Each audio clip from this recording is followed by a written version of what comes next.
O Banza Sato Samaya, Mano Balaya, Banza Sato Tenoba, Tishan de Drum. Soto Kayo Membawa, Sobo Kayo Membawa, Anorato Membawa, Sarva Siddhi Mem. Sarva Karma Suzame, Zetan Shriya Kuro Hum, Ha Ha Ha Ha Ha. Sarva Tata Gata Banzra Mame Monzam Banzem Bawa Ma. Samaya Sato Banza Sato Samaya Mano Balaya Banza Sato Dijan de Dro Membawa Soto Kayo Membawa Sobo Kayo Membawa Anoradam Sarva Siddhi Me Prayaza Sarva Karma Susame Teta Shriya Guru Hum Ha Ha Ha Ha Sarva Tata Gata Banzra Mame Monzam Banzem Bawa Ma Samaya Sato Om Bhadra Sato Samaya Manu Balaya Bhadra Sato Tenumba Tejta Tetum Suto Kaya Membawa Subo Kaya Membawa Anorato Membawa Sarva Siddhim Sarva Karma Suzame Chetana Shriya Kuru Hunga Ha Ha Ha Bhaka Sarva Tata Gata Bhadra Mame Munza Bhadra Bawa Ma Samaya Sato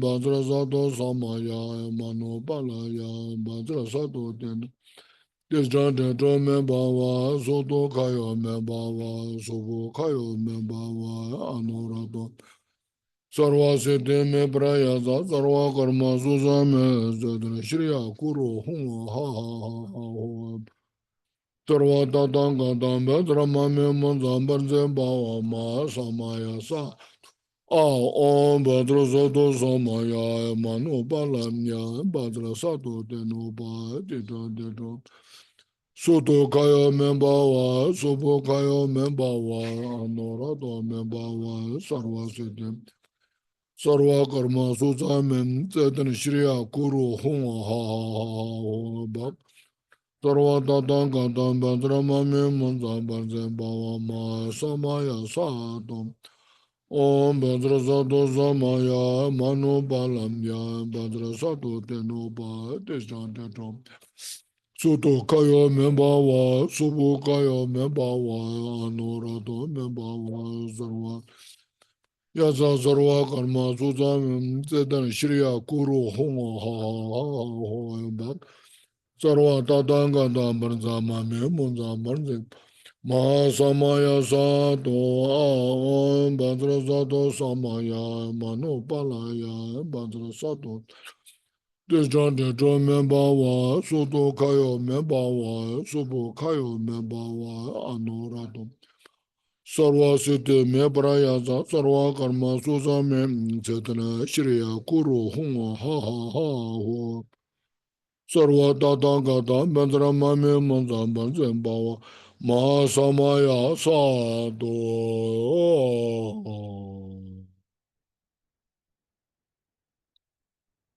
Okay, first please relax our mind, be here now, and then we breathe in all the loving kindness of the Buddhas and Bodhisattvas into us, and then heal our body and mind.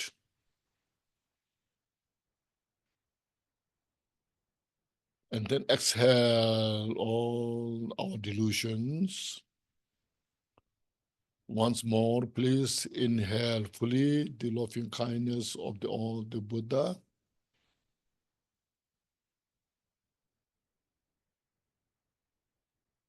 And heal our mind and the body. Once more, please inhale all the loving kindness of the Buddhas and Bodhisattvas.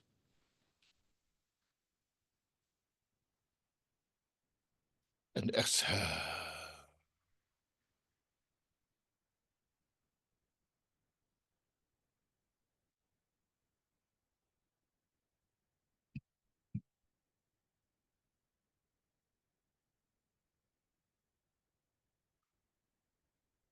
Yes, now to cultivate Bodhicitta, the mind, we need a lot of causes and conditions, So first this morning, we visualized the Buddha, historical Buddha, as our root teacher, the principal teacher, who gave all the teachings. So we take the Buddha as our root teacher. And then with that, taking Buddha take as our root teacher, then we took refuge in the Buddha Dhamma Sangha. The Buddha who's fully enlightened and not just only refuge, object of refuge for Buddhists, but for every sentient beings.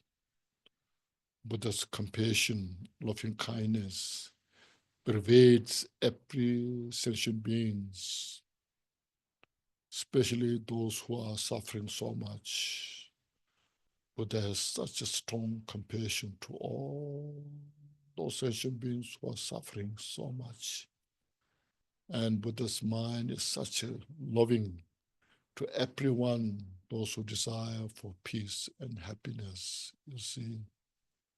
So Buddha has no prejudice, no discrimination. Buddha's mind is pervaded to every sentient beings, you see. So who achieve that state, is called enlightened state. And that makes Buddha, who is free from all the suffering and the causes of the suffering. So this causes of suffering is non-exist in the Buddha's mind. Nothing but only enlightened mind, inseparable of the emptiness and the clarity. It's called effulgence. The total effulgence. Everything the mind, Buddha sees, is known. Emptiness, at the same time, within emptiness, everything manifests according to the causes and conditions. So we are aspire to achieve that Buddhahood. By the Buddha's teaching, we are inspired to study, practice, to become Buddha. Buddha is not just one sect. Buddha means, as mentioned, enlightened one, fully enlightened, totally awakened mind that actually everybody should strive for, but everybody has no opportunity. Only those who has precious human life. So we should feel so fortunate having this opportunity. Acknowledge our potential, our interest, our devotion to Buddha, and appreciate, rejoice, and practice the Dharma joyfully, feeling of gratitude. So I have done something good in my past life. That's why I'm connected here. I'm so fortunate. It's not that I'm making something. No, this is something, reality, nature. Everything's interdependent, interconnected. No. As we have discussed, nobody wants suffering. Equally, educated, uneducated, rich or poor, human beings, non-human beings, even small insects. No, everyone from the innate of the mind, no, nobody appreciates the suffering. suffering of physical and the mental. When there's some feeling of suffering, you see there's discomfort, just feeling that, and they try to run away from that. When there's some peace, some joy, some happiness, just feel so comfortable with that. So this is the acknowledged by the whole universal. Even those who are ruthless, they themselves feel good when there's some peace, when there's happiness. Even though they may be very destructive for themselves, for their relative, when there's peace, when there's happiness, they appreciate. See? So that's the reality nature. And as mentioned, we have the Buddha nature because of that. This shows everyone has the Buddha nature. Everyone has potential. But those who we are awakened to this path, so precious.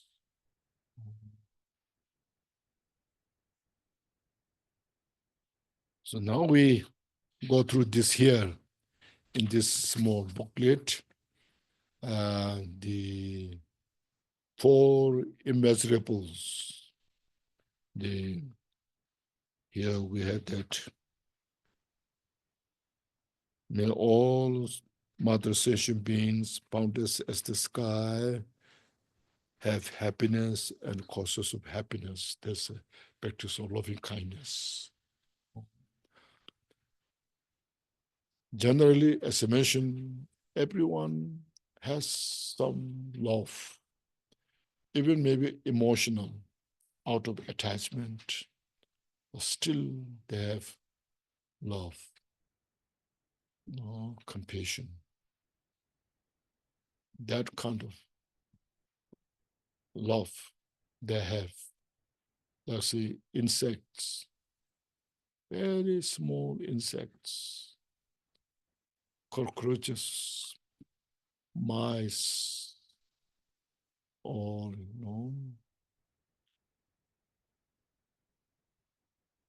mosquitoes. They have love to their offspring. Because of that, those offspring, they survive because the mothers, they took care. Look at the bird, how the bird hatches the eggs. Even the risk of her life, she took care the eggs, and after the egg, chicken. She endures all the difficulties to protect her offspring. So they are not taught how to hatch the eggs, how to take care of the chickens. These small insects, they have not taught how to take care of the offspring, but generally from the heart, they risk their own life for their offspring. You see, that's estimation. That's where they survive. All everywhere you see. In the human realm, you can go different places. There are some countries very poor, has no any food to eat. So she brings her child, baby, as she goes around asking something to eat, showing her baby. Say, can you give me something to feed my baby, out of care, out of love, you see. So that's how the child survives. They grow, you see. This is natural. It's not a religious belief. It's not a culture of a country. It is everyone in the world. So in that reality nature. So that's our capital. Then from that capital, we capitalize and practice of loving kindness, compassion to all others. So then Buddha, through his wisdom, through his great care, compassion, explained to us how to expand that thought.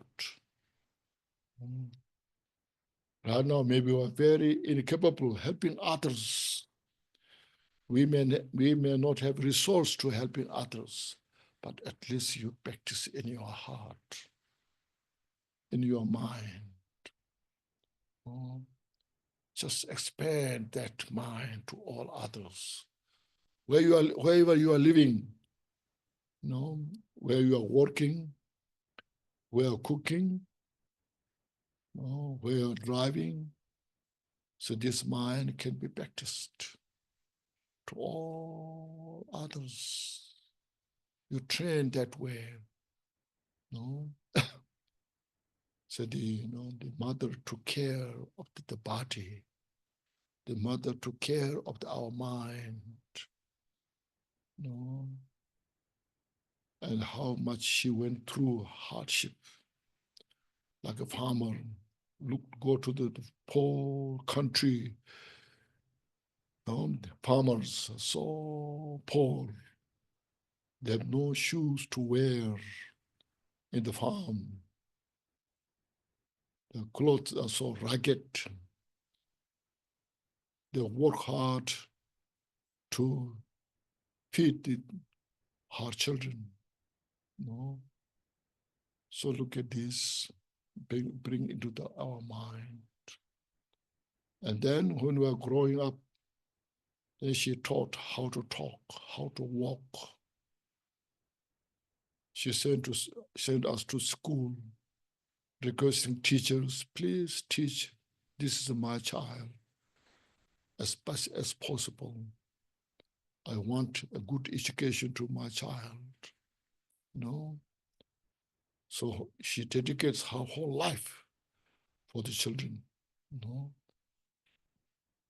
Like the birds, they raise their chicken. So look, it's universal. So bring those in your heart and meditate. See, every sentient beings in that nature. See, this is not a religious training. No, this is something universal. We have to acknowledge, recognize, and we practice this. How I can be so selfish for myself. I must practice. I must train myself. Right now, my mind is surrounded by all those mental delusions. I have to take care of this, discard these delusions step by step. As this morning I mentioned, nobody throws us in the hell realm, but these mental afflictions, they will throw us in the hell realm. How much we take care of ourselves, so much. How much attached to ourselves. But there are people who suicide at the same time because this mental delusion, the mental afflictions, which makes our mind most miserable is by our mental delusions. Nobody can do this. If we know this practice good, Even we may be very poor conditions materially, but mentally can have such great peace, joy. So I'm so happy I have this practice.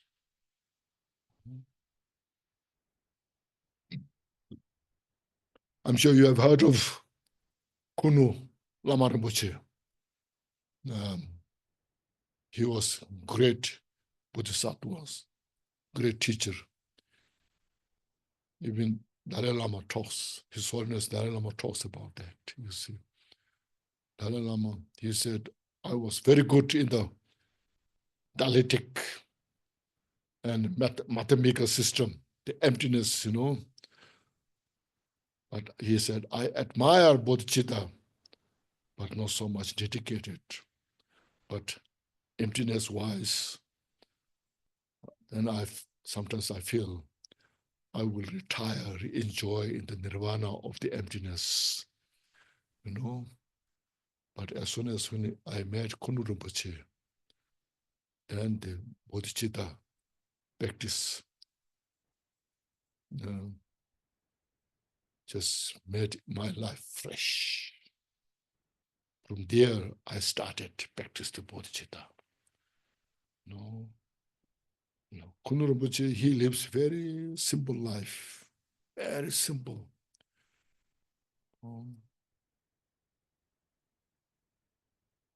He has no any retinues, being a big teacher,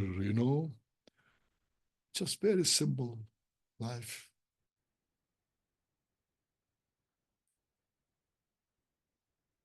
So one time, a group of Westerners went to see him. And they saw as his life is very simple or humble, And after meeting him, and before they left, they said, please tell us what you want. We can help you. And he said, I don't need anything. I have Bodhicitta. So very rich. I'm very happy. See, that makes you, you are fully satisfied. When you're fully satisfied, then you don't need anything. When you know how to appreciate, when you know how to content yourself, you are rich. Very happy life. There's no fear.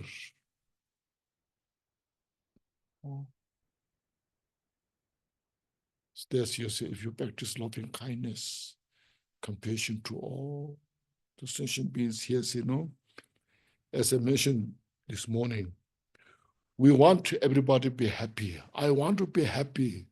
Let's pray for world peace. But we never pray for the cause of the peace. So here, it's mentioned, have happiness at the causes of happiness. Now look at what are the causes of the happiness.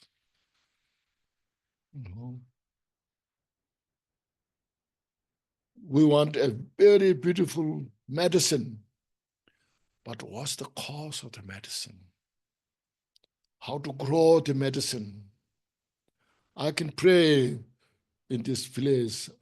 I wish a really wonderful medicine tree can grow so that I'll be healed. All this. I pray, God bless me, Buddha bless me. I want to have a wonderful medicine tree. Please help me, so that everybody will be happy, Just we pray. But then you ask, what are the causes for this medicine tree? Look for that. See. There you see, you need a good farm, good place, fertilized. ground, good soil, and moisture, you know. Then you need the seed, medicine seed, you plant. Oh. Then you take care of every day to grow. So when it grows from small seedling, step, small tree up to big tree. So first look at what are the causes of the peace, the happiness. We say, may everybody free from suffering. But we never say, may everybody from the cause of the suffering.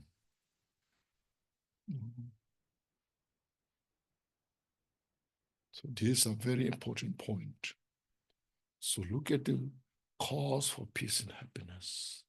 What are the cause for the suffering to get rid of before we asking free from suffering? No? So cause for peace and happiness, practice of loving kindness itself. Look at the mind, as yesterday mentioned.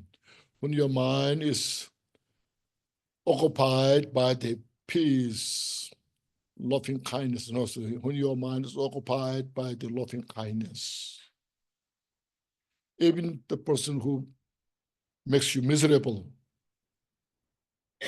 you just wish that person have all happiness. See, your mind is so peaceful. See, your mind is open, totally open, no distraction. You have no fear at that. You see, you just meditate there. May everybody be happy,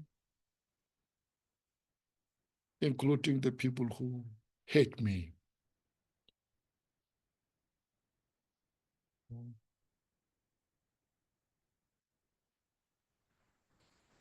So just get rid of all the attachment, aversion in the mind.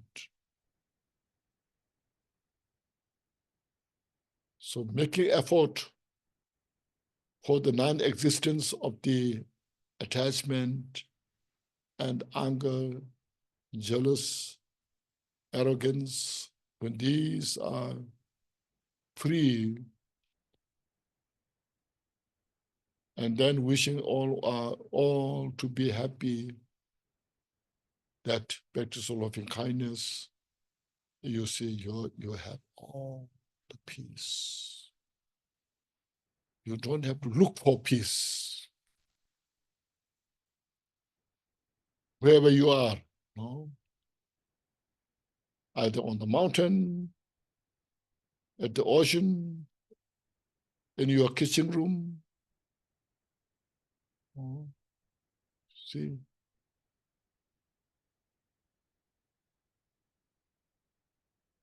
as I mentioned, this is not a religious training.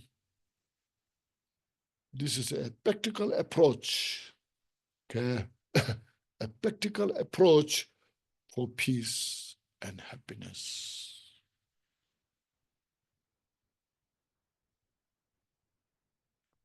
Sometimes we chant millions of mantras for world peace.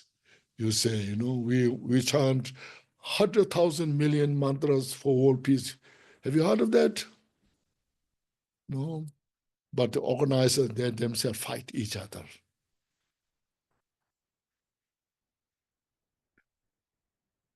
How much you can expect?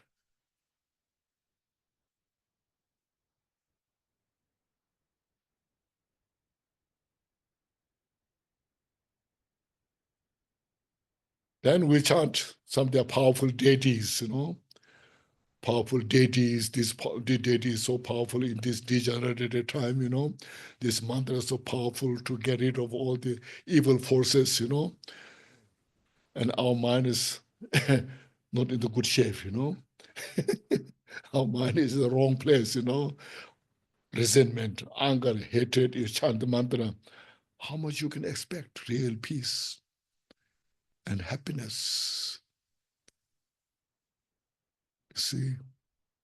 But when you do this practice, just bring the loving kindness in your mind. May everybody be happy, including the people who don't like me. And the peace is just there.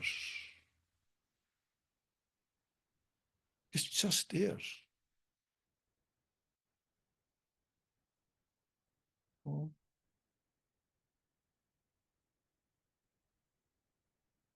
Sometimes we chant, we go to in our room, we chant mantras,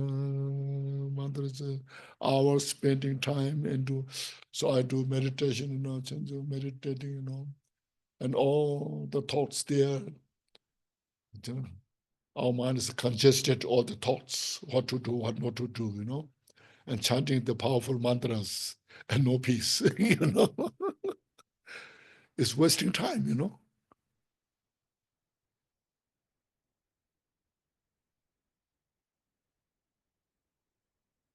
So this is something should be done by everybody. Doesn't matter, Buddhist, non-Buddhist, Christian, the Hindus, anybody, they can do this.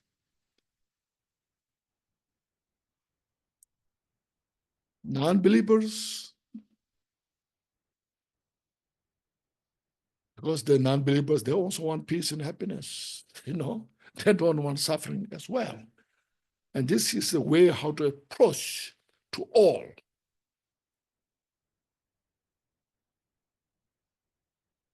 So we need this kind of technique, skill to, let all people know how to do practice. Then we can say the world is a little better shape.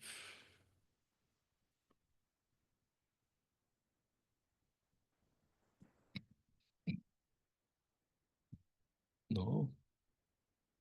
So this called loving kindness practice. Make sense? To everywhere, There's no prejudice, as mentioned, there's no prejudice. There's no judgment. Rich or poor, same. The rich people, they want peace and happiness. They're working hard. They try to become rich to be happy, but still they're not happy, You say, no, just we look at, see, I was coming from beginner's time up until now. What it went wrong, still I'm here, You ask that question, okay?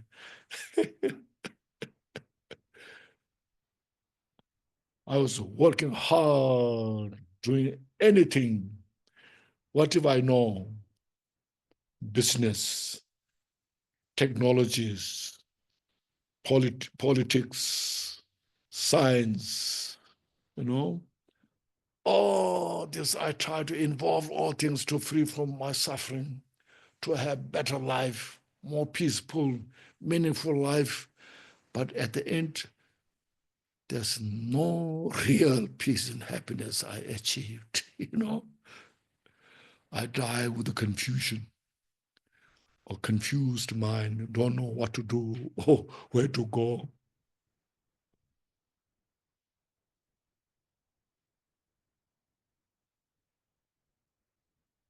So just open your heart, meditate this way, So precious, you see. It's not being just nice, kind, polite. No, it's practical. Mentally, you just develop this to all where you are. No, doesn't need some special time, a place to practice this. You can practice this anywhere. while you're driving. No. So when you drive, when you hit the traffic, you see how many people are suffering in the traffic, So many people say, I cannot get there. I have to get there. I have to reach there at a certain time. Now time is passing, That's all kind of, what you call, the mind is so frustrated, No. So now if I miss that, then I lost all the opportunity, so much there, anxiety, frustration,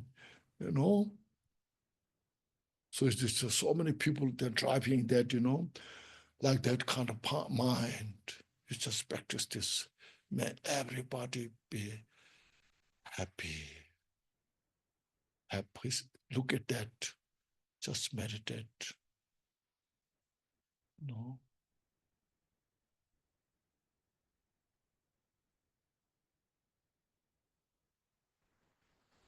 This is not something mysterious, a very kind of, what we call it, a secret, This is not a mystic system, And this is a very, universal. But if you practice this way, you really feel your life is meaningful. Every minute you will enjoy your life. Yes, I have enough food to eat. I'm so lucky, fortunate. I'm not rich, but I have enough food to eat. I have a place to live. I'm so fortunate. You just appreciate, rejoice.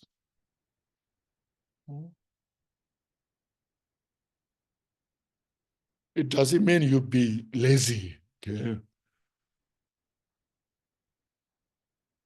You're practicing Dharma joyfully. That's called the definition of the perseverance, means joyous effort. You make effort joyfully.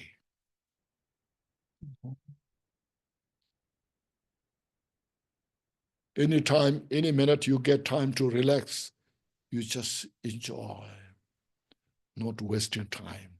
That's called not wasting time. Just be mindful.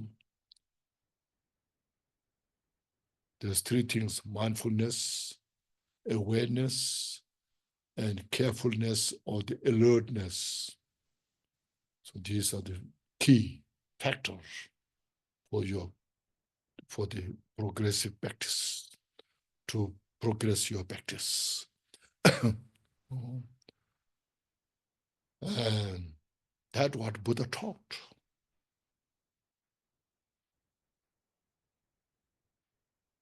When Buddha taught, as mentioned, Four Noble Truths, you should know the suffering. As this morning I mentioned, the suffering of suffering, there's obvious suffering, everybody knows. Everybody acknowledge. And the suffering of change, not many people know, but we know. Everybody's working hard to achieve the suffering of change, temporary peace and happiness, temporary enjoyment, but that doesn't last long. And then it brings more suffering. It brings more side effects. So suffering of change. So Buddha said, you should know there's a suffering, but it's called suffering of change. Then we are in the condition of suffering. As long as we're in the samsara, we're in the condition of suffering. So you look at this, you should understand the suffering. Now suffering is come without cause, without condition. So suffering is come from the cause. So you should avoid the cause of suffering. So look at this. Cause of suffering, mental afflictions, negative karma.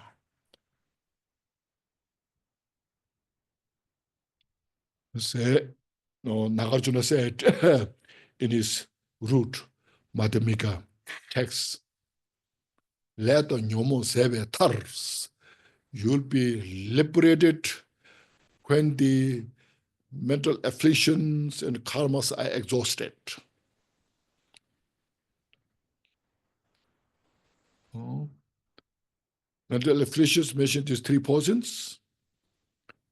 When the three portions and the mental afflictions, when they are exhausted, you achieve the freedom. See,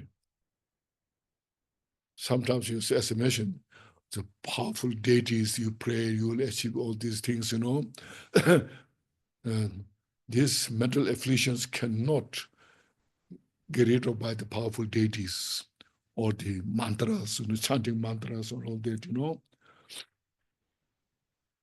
They are good when you practice these powerful deities with the Bodhicitta, you know, mindfulness, and get rid of our mental afflictions, ego, arrogance, attachment, aversion. You know. Let the Nyumo Sebeta. Let the Nyumo. How this, Nagarjuna continues, how this mental afflictions and karmas arise. These mental afflictions and the negative karmas, they arise from the conceptual thoughts. Namdo, you know, Namdo. Who knows? Who knows the Tibetan? Namdok. Namdok. Namdok. Namdok. You know? Umze, you know? You don't know Namdok. Least you know? No, no, no, no, no dog. Namdok. Dok. It's mental conceptual thoughts. Oh, the mental activities anyway, you know? What you call all the mental activities rises from the mind. I like, I don't like, good, bad, oh, this namtok. No, yeah, this is not just a diet, no, no, this is example, but all the thoughts coming unceasingly. Okay, you are dreaming, sometimes you call.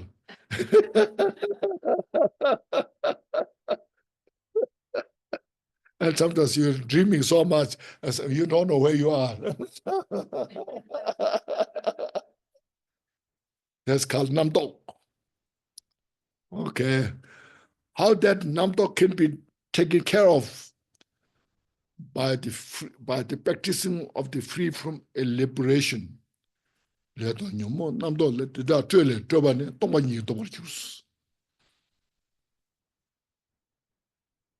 See, then truth you need such as good meditation, calm abiding, calm your mind, relax your mind, you know,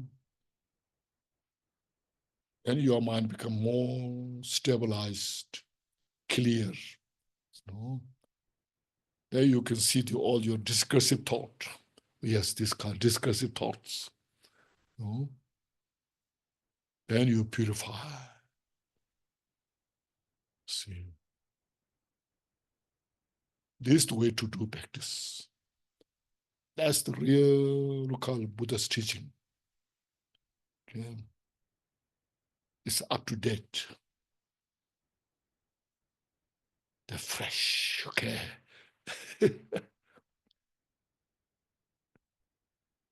So Buddha's talking to mind of every sentient beings, okay? Not just only Buddhist, or not just only for some Indians, you know?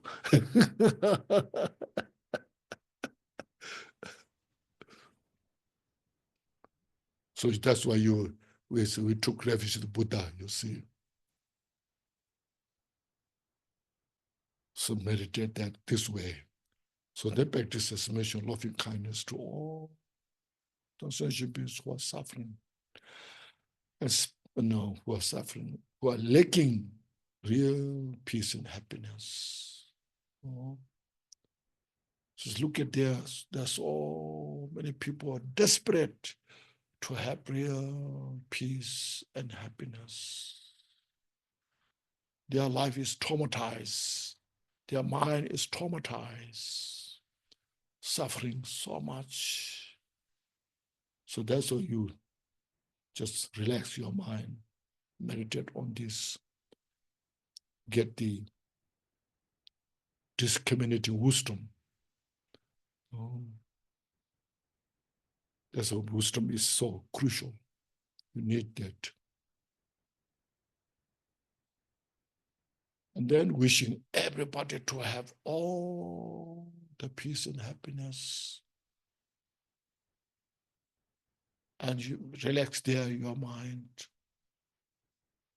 No any expectation. There's nothing to expect. There's nothing to judge. Simply just relax the mind there.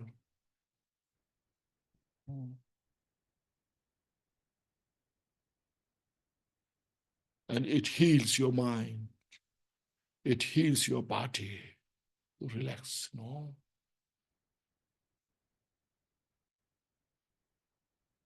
So precious, this you see. It's called practice of loving kindness. Then when we practice this more and more, get into the depth of this, see, then you have no fear to exchange your happiness, joy, you have that with others. You like to change and you want to give your love, your peace and happiness to others.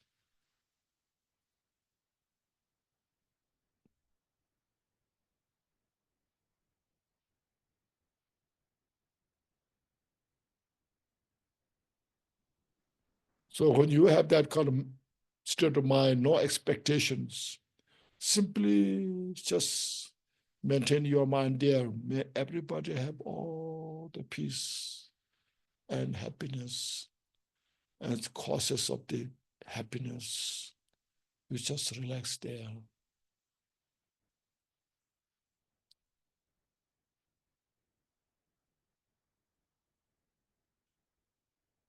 That mind, you see, you feel is uncontrived mind. You see, there's nothing to fabricate now. Just relax there. When you get to this, into this practice, more and more and more, then as mentioned, you develop courage.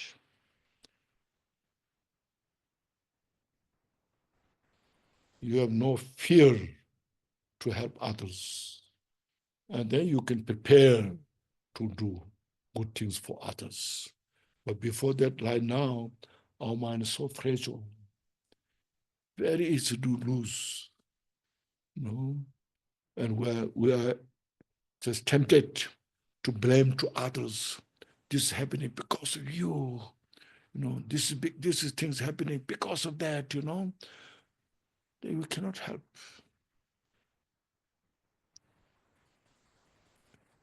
So, you know, so just develop this practice, loving kindness.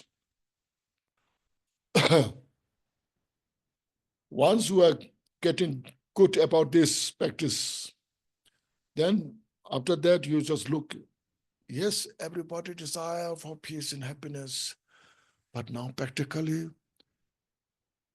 not many have real peace and happiness. Everyone is suffering. No? And I want everybody to free from this suffering. That practice is called compassion. Okay, you understand now? Loving kindness and compassion, the difference. Okay. Compassion is a desire, your mind to free all sentient beings from suffering and causes of suffering. Then you wish, you just, now look at what are the causes of suffering.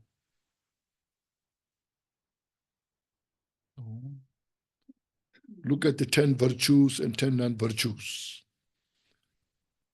Taking life, taking things from others, corruption, and engaging in the sexual misconducts.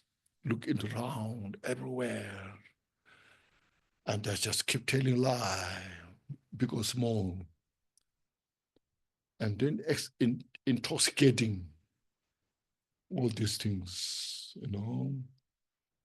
and then divisive speech, disharmony, creating malicious thoughts, covetous thoughts, and then mentally confused. This is the cause of suffering. See, now we have to work with this. How to free from the cause of suffering.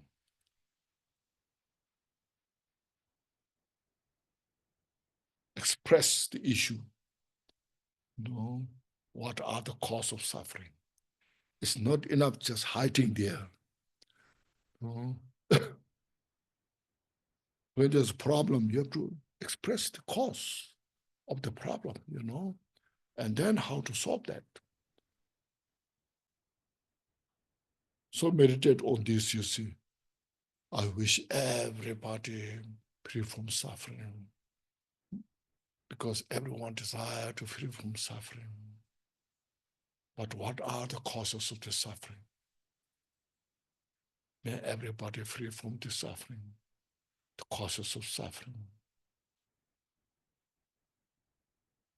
But through the mental delusions, they are not allowed to do right things. No. They are under the control of these mental afflictions. Nobody wants to be angry. No. Everybody wants to be nice, kind. Everybody wants to be loved by all others. But then in your mind, when this anger pops up, the hatred pops up, then you see, oh, my anger, I'm struggling with my anger. I don't know how to handle this suffering, tremendous. You see, because the anger just pops up. Nobody wants to be angry. But when the condition rises, and just anger pops up without your awareness, and then you suffer. So that's why we need this Buddha's teaching, the wisdom, how to handle these things, how to avoid these things.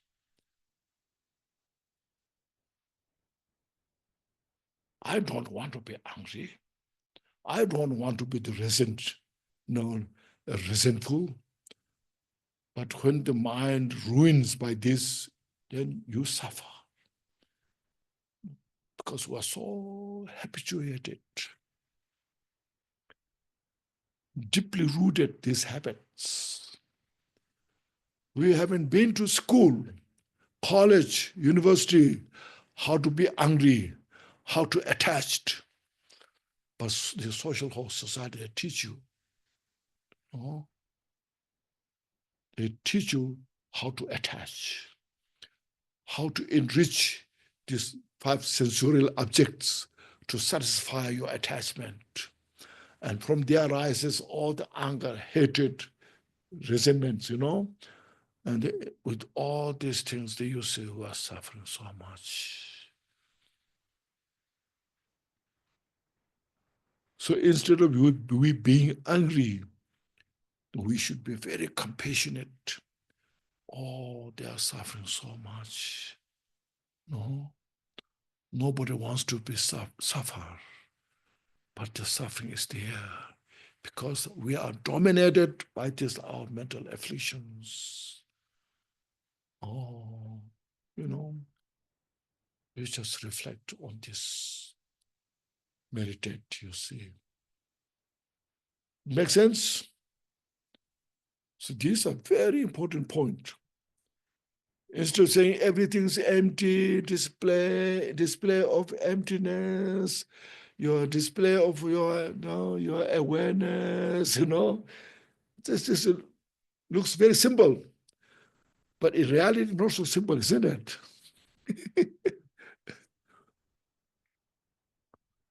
So we have to work hard on this. Hard means mindfulness. Okay, not getting hard, what you call torturing yourself. Dharma practice is way how to free from the torturing. We are tortured by these mental afflictions. We don't realize, as mentioned, we are tortured by these mental afflictions, by these mental poisons. Without our awareness, we think that somebody's torturing you without realizing how your these afflictions are torturing you. Now, when you have this wisdom, all this wisdom, oh, nobody tortures me. I'm torturing myself. You see, I'm the responsible of my anger, my attachment, my arrogance. I'm the responsible. No one's responsible. So I'm torturing myself. So if you read the Bodhicitta Avatara Shantidev's text carefully,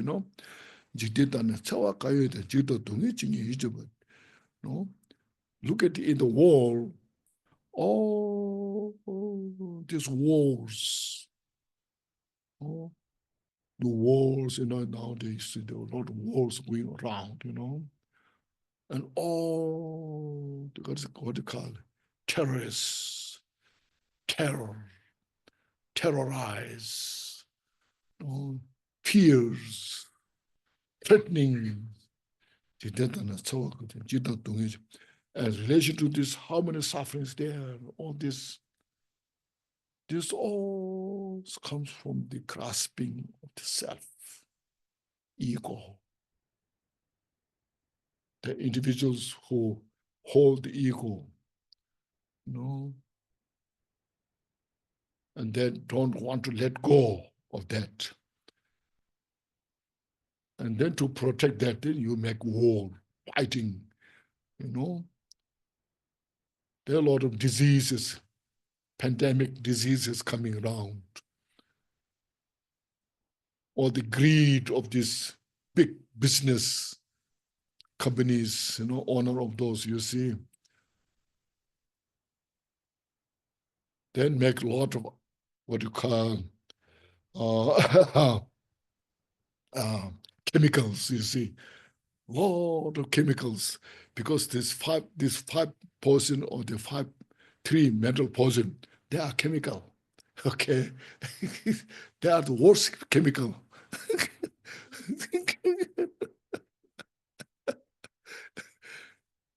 To acknowledge this, our grasping on the ego ignorance, and then attachment, aversion, greed, they are the real chemical of the mind. Because our mind is occupied by these chemicals, and then we create outer chemicals or the outside chemicals, And then because we have the inner poison, then we bring the poison outside. That's how samsara is created, you see. First, these are very important. We acknowledge, see these things generally, then you know how to take care of yourself, you see. Otherwise, we practice Dharma, but we kept our ego so in the cocoon, in the cocoon, we keep our ego in the cocoon, well protected, then chanting all the powerful deity mantras, to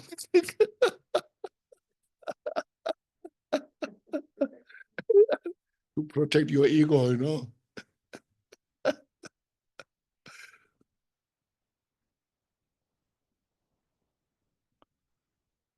So these are some, I'm just sharing this, and don't feel bad about these things. Don't depress, okay? Don't depress. It's something like amusement,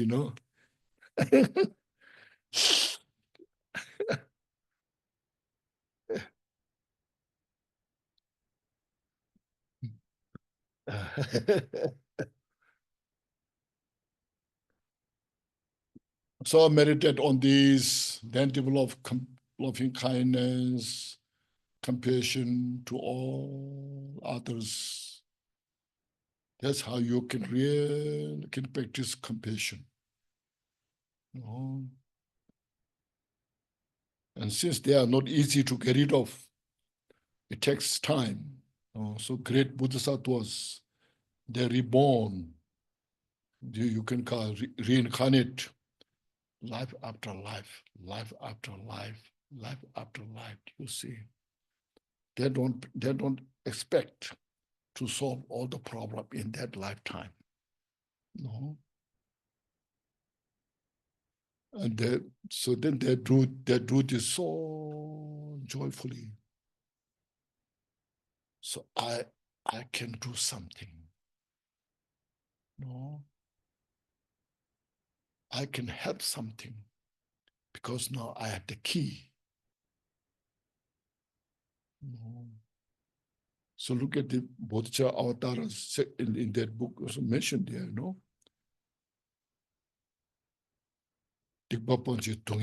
Because when you practice this way, you avoid all the non-virtues.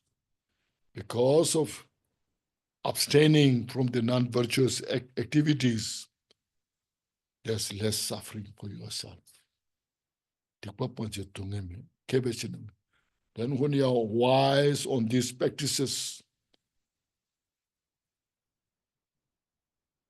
you are very joyful. You see, the non-virtues will harm your body and mind.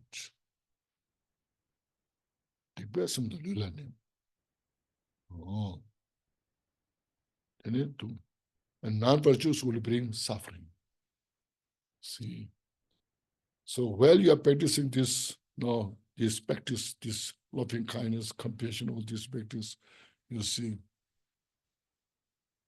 So then you, as this morning, as you mentioned, with this practice of the accumulating the merit, virtue, wisdom, the 7 branches, when you're practicing all these things, offering yourself to all the Buddhas, Bodhisattvas, everything just you share to all others.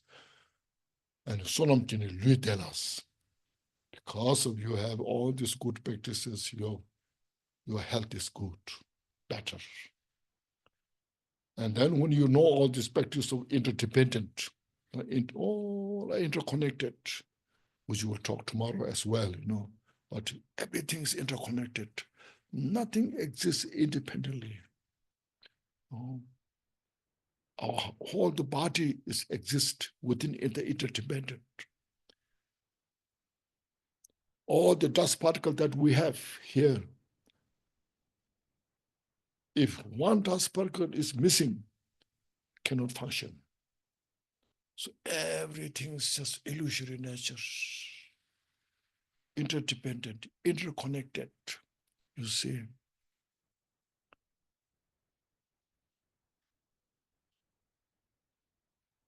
So look at these things,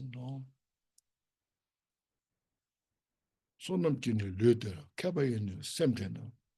So Bodhisattvas who knows about these things, these practices,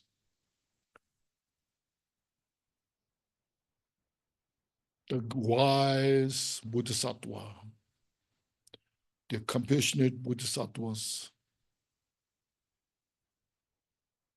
will never get sad, feel sad, even though you are in the stay in the samsara. Even though there's a lot of problems, you will not feel sad.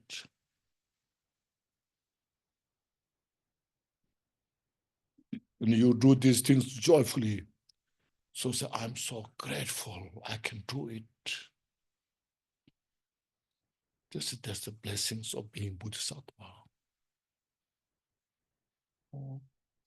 There's no self-cherishing. Bodhisattvas, they have no say how I should be so powerful, how I should be famous, My life is service for others.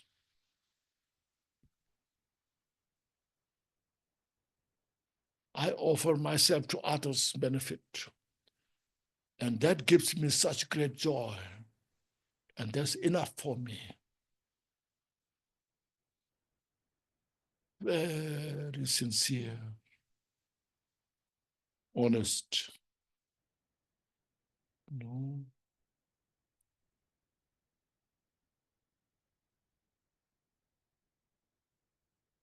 So to get rid of these 3 portions or 5 portions is, is only taught in the Buddha's wisdom. Other, maybe they talk a little bit, but not complete. Keep that in the mind.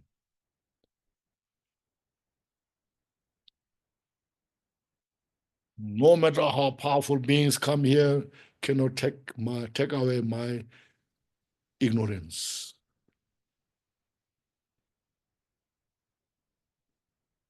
I have to take care of my ignorance by myself. So Buddha explained what about that and how to take care of it about it. So now explain that. Now I'm the responsible for myself, how to take care of this. So I do this joyfully, happily, you see.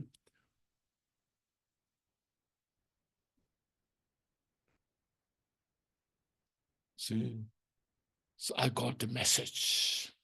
I have the method. I have the wisdom. Now I can do it.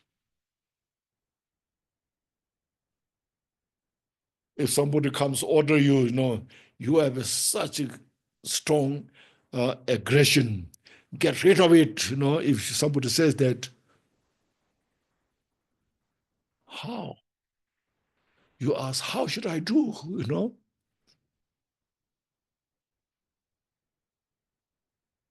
Yes, I myself, I don't like my anger, but it pops up. What should I do? So Buddha explains step by step. You see, this is how you do this, how to handle this way. And then you say, oh, okay, I'm so happy now. I know how to do it. Then you feel so grateful and cherish these things. That is the Buddha's message, really.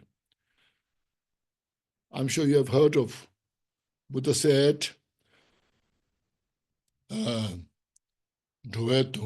musicians. The suffering of sentient beings cannot take away by the Buddha's hand.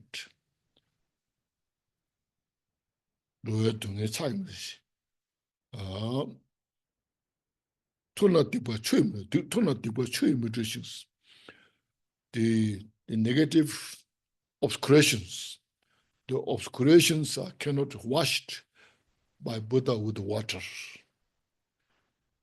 But you do when doing the empowerment, isn't it? Cannot wash. As this morning I mentioned, how many empowerments you have received. No? So all these obscurations cannot be washed by the water. No?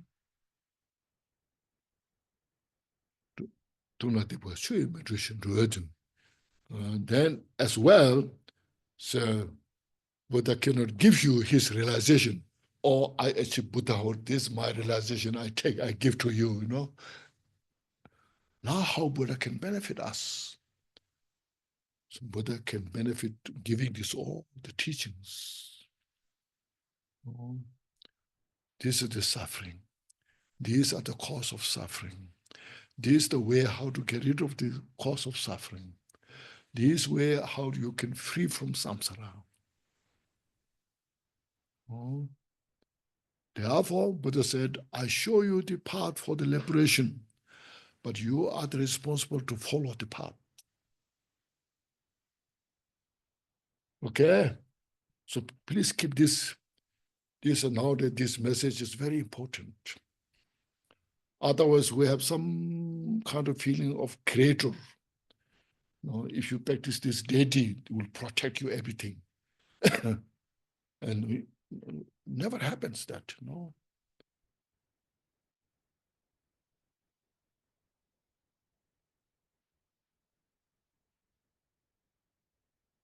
There are a lot of stories tell you this deity protect you from somebody is protected by this, that somebody is protected this, by the protected this.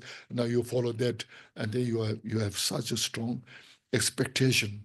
I practice this mantra, deity, so I am very protected. Then one time you fail, then this is what happened. It's too late, I'm not saying there's no blessings. It's interdependent, interconnected. If you read the Jewel Ornament of Liberation, Buddha's blessing, and to who is receiving the blessings, how it received the blessings, all are interdependent, interconnected. Okay? It's very important to have that understanding.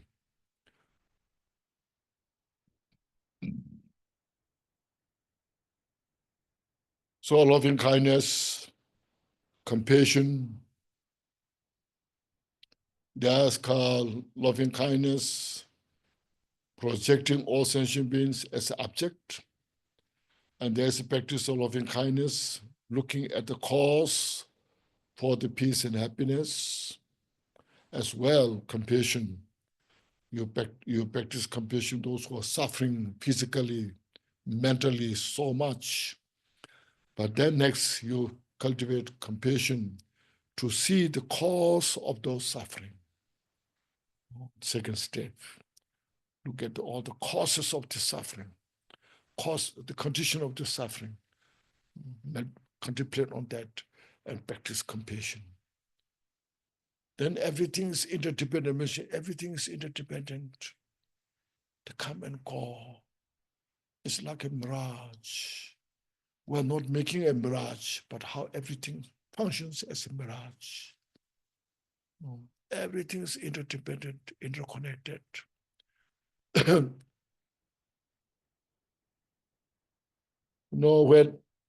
Where's the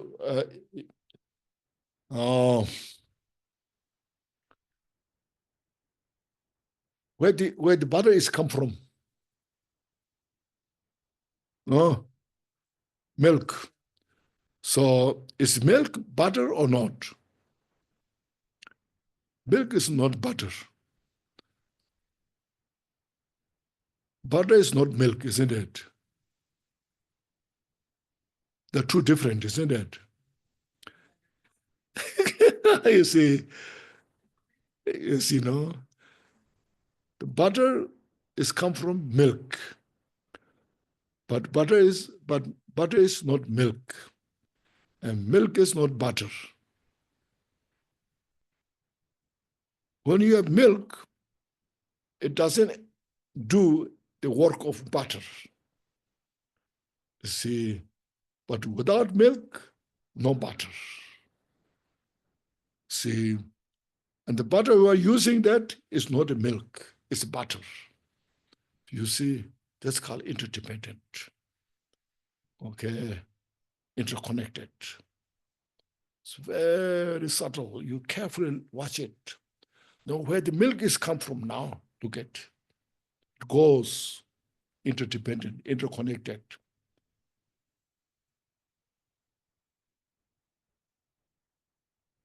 But the butter goes, continues.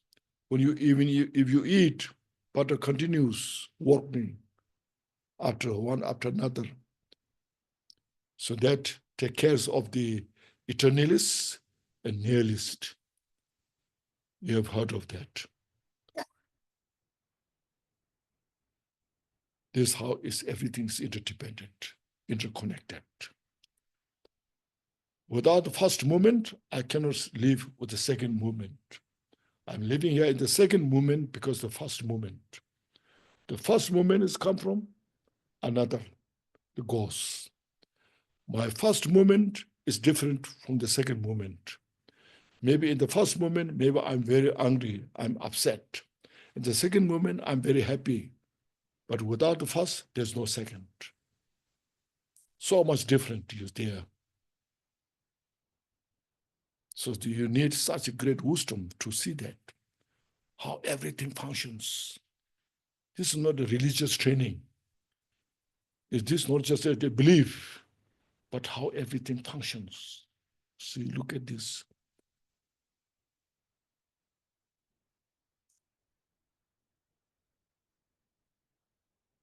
The birth is not born. You have heard of. The born is unborn. The unborn is birth. Looks like very contradictory, but if you carefully look at your mind, this I mentioned the three training. You need these three training to see that. When these three trainings are well trained yourself, then you can see. And then you can see it's amazing,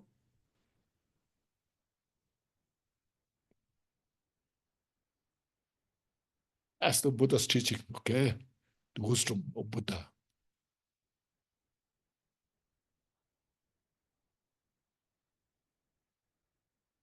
This is how it is, everything, what you see.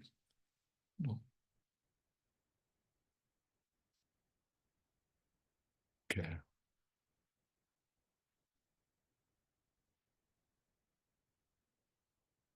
So that when you practice loving kindness, compassion, you can understand about all these things.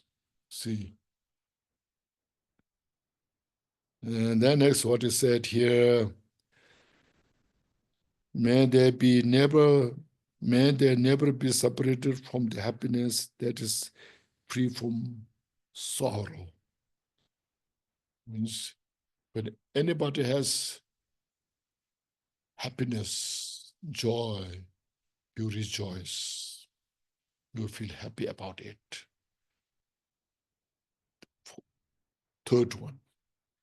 And the fourth, may the rest in equanimity, free from attachment and aversion.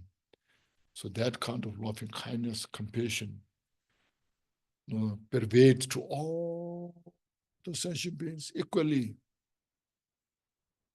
So there's no attachment. There's no one to attach. Your most close person is the same as all the sentient beings are equal. No attachment. And the person who's hate you also desire to have peace and happiness and free from suffering.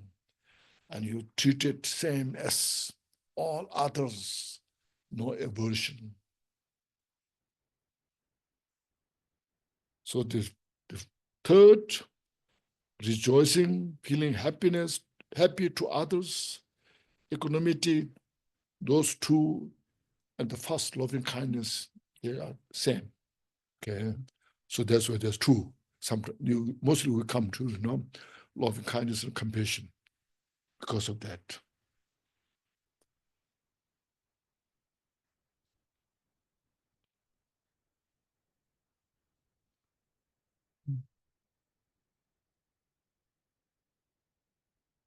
You need any questions you have? Yes. Yes.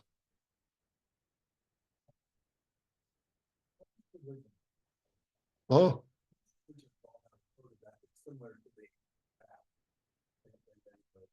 Most religions have, detachment, the ego, the first one. Yeah. So, Tibetan Buddhism, in a sense, has a lot of bling. Bling meaning superficial lights, colors, things that are, but really what you're saying and what it seems like, is the only thing that really matters is that inner awareness and the going back into meditation, going back into Yes. so the ambulance and the bling are not important at all. No. It's just there so you can just see it. And it's so artificial. Yes, those are all artificial. Yes. Oh, this all just a play. This all are just play. Yeah, all just play, you know. But when you don't know about this, what I'm talking about, then they're all trapped on the outside. Then they just said, they try to tell you all these chakra, channels, all these things, you know.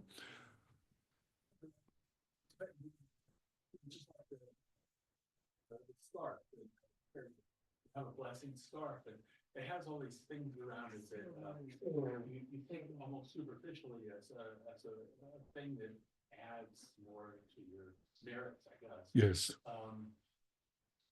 I've been seeing so many external things, and really all you're saying in the seeing is inner, all within. All a manifestation of the within. Okay. Now, when you visualize, you can visualize mandala and then deities, so many deities in the mandala, on the center, on the east, on the left, on the back, on the right. You know, there are so many different colors. All this, you can visualize all this. Then at the end, everything dissolves into you. And you dissolve into emptiness. See? In the end, that's all there is. Yeah, you are the one, you know.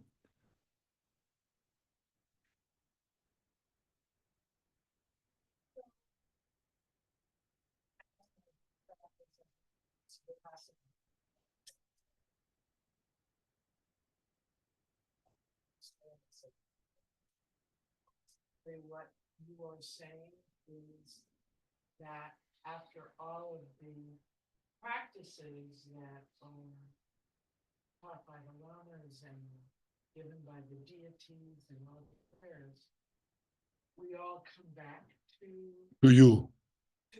Yes. Yes.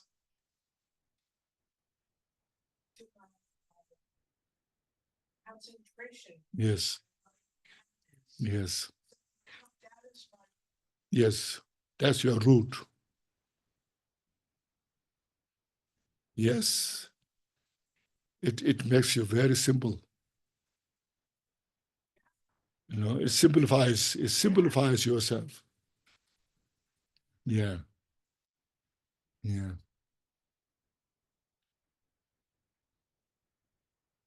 Question about bodhisattvas when they take rebirth. When a bodhisattva takes rebirth, you mentioned earlier over and over again to help others. In that lifetime, that space that they take rebirth in, Rebirth, yes. They're fully realized. I mean, their emptiness. Yes. Their connection with the Buddha nature. Yes. Are they born with any obscurations at all? Or are they fully aware when they're reborn that their role is the Bodhisattva? Bodhisattva is not just one, you know. You know, there are 10 bhumis. So every individual bhumis, they have different ability, qualities. So it depends how much they are purified. But like Bodhisattvas of the 10th bhumi, you know, then they are not obscured.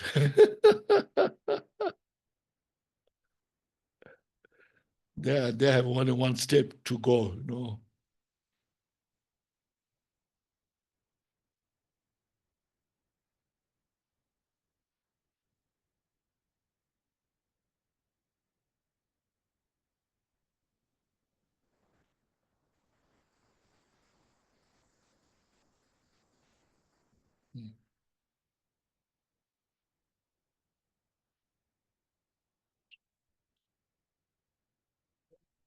You need a short break?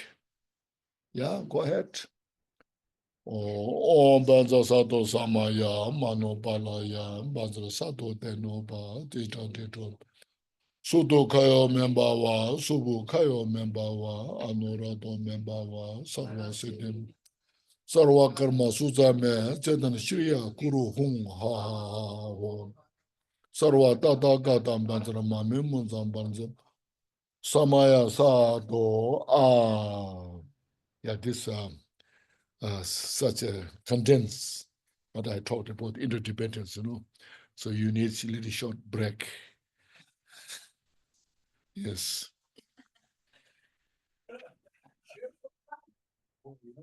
Coconut water, but it's Oh, do you like cold? that's okay. So cold. Okay, yeah. That's wonderful. Thank you.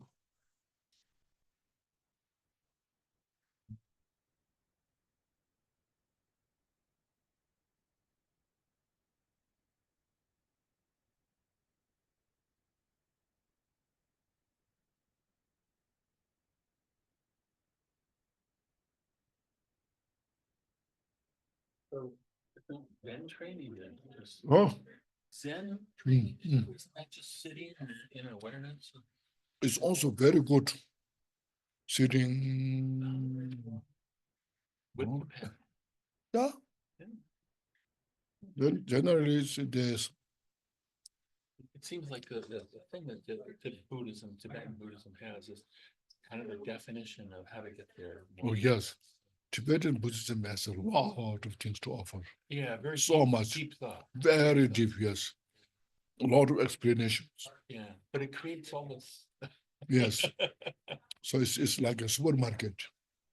So when they say sojin, I think that's the right word, like a Longchenpa, it's a sojin practice. Is that just meditation?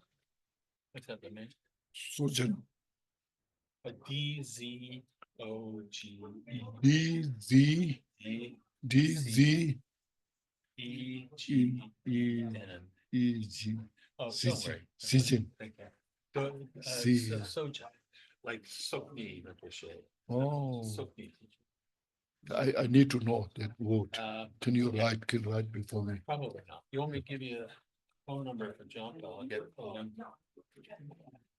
Well, okay. I'll just pass it on. Oh, You wanted, John, I wanted your number and you said yes. So oh I'm yeah. just gonna follow up. I Do you teach in Madison? not so much. Not so much. Okay. Medicine is place to relax, Oh, okay. to rest. Okay.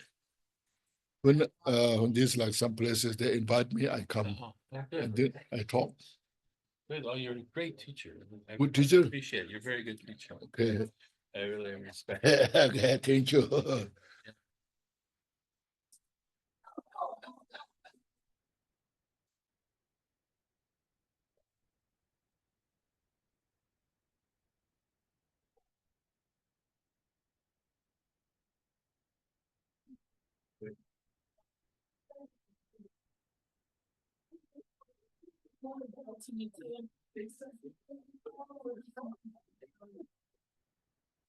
Oh, I just, I see email. Yeah, email. Okay, that's good. I can do email.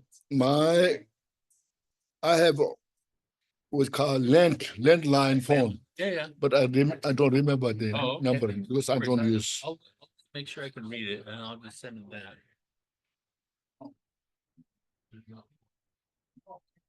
We just got back from Burma together. I went. Burma. I went with John to Burma. Oh, that's Yeah. wonderful. Yeah. And then I went to India after that. Yeah. Dharamsala and Wow. Varanasi. Oh,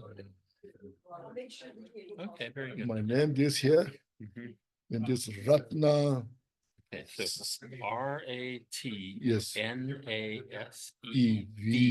RATNASEVENB. Oh, no, at At yes. Gmail. Okay, thanks. Yes. Appreciate it. And I'll say this like. Yes. What? The Gyaltsens are from Monday for lunch. That's good. So That's your fine. whole afternoon with them. Yeah, that's fine. No, that's fine. It's actually better. Yeah, better, I think better, yeah, better. Yes, yes, yes. Much better. Monday, you don't eat meat and you like your tea like. Mhm. Right? Tibetan tea, not too strong. Yeah.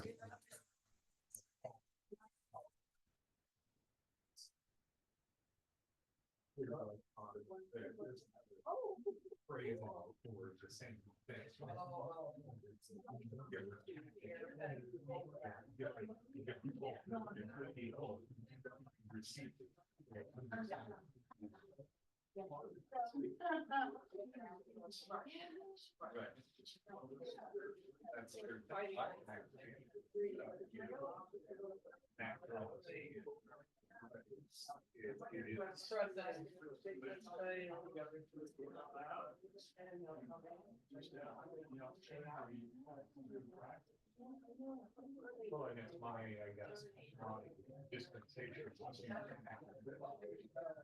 Right. The imagery and the meaning, you know, what are the things, the symbols that are, what are they, you know, why. Oh, Zoom, what are people? How many? Last night. 18 last night. Some warmer tea. It's probably cold by now. I have this Or drink. is that enough for you? Yeah, this is enough. Thank you. Okay.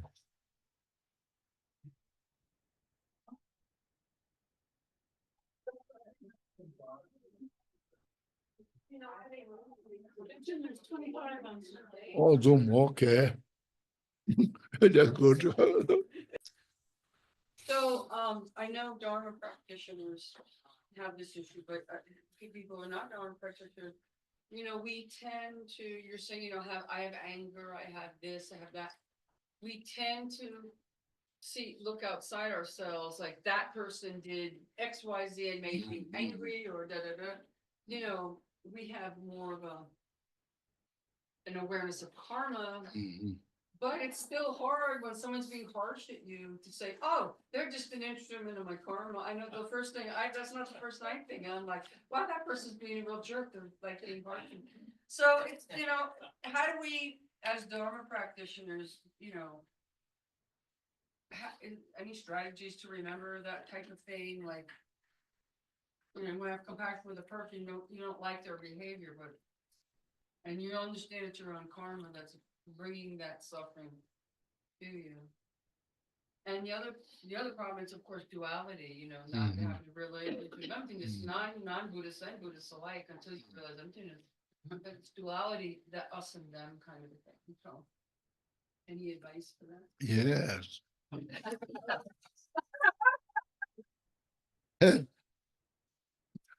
Very simple. And that itself is enlightening.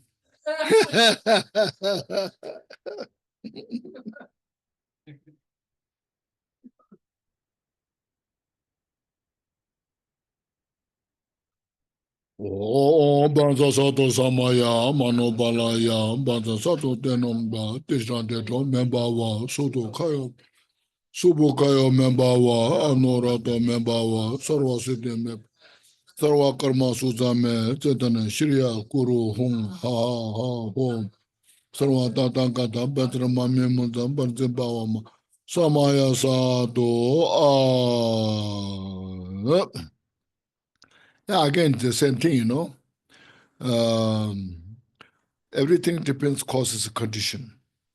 Okay, nothing is independent. You are angry because of somebody did it, and because of that condition, made me angry. I don't like that person's behavior. I don't like that person's doing that. You know, so we have all those conditions, and the cause, you have the cause, root cause of the anger. You know, if you don't have the root cause of anger, there's nothing to rise, no matter how many conditions are there, you know. pull the wall collapse on you, still you smile, you know. I'd love to be like that. Yeah, because because you have no cause of the root of the anger, you know. So the root cause is within you, and then it's just underneath, behind, you know. When there's a condition rises, it just pops up, you know. This was then that, as you mentioned, because of this rises, you know. So to eliminate that, as I mentioned, you know, many times, so you understand, you see their suffering. First, look at this. See, don't just be just their bad person, but the person is suffering, you know, because they doesn't want suffering, but due to delusions, doesn't allow to have real peace and happiness, and their mind is disturbed by that delusion. And when the mind is disturbed by delusion, and naturally they're angry, they're upset, and then they cause you to also manifest this all, you know. So it's all like interdependence, mission, interconnected. And then because of this, you just simply develop compassion, loving kindness. No, that person doesn't want to be angry. That person wants to be happy. So may that person have all the happiness, and you know, may free from all these delusions. You know? So this also is a mind training. It's called mind training. No.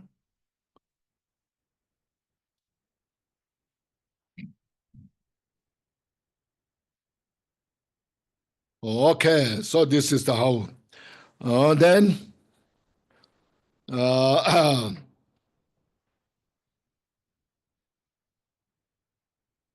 you see there are 4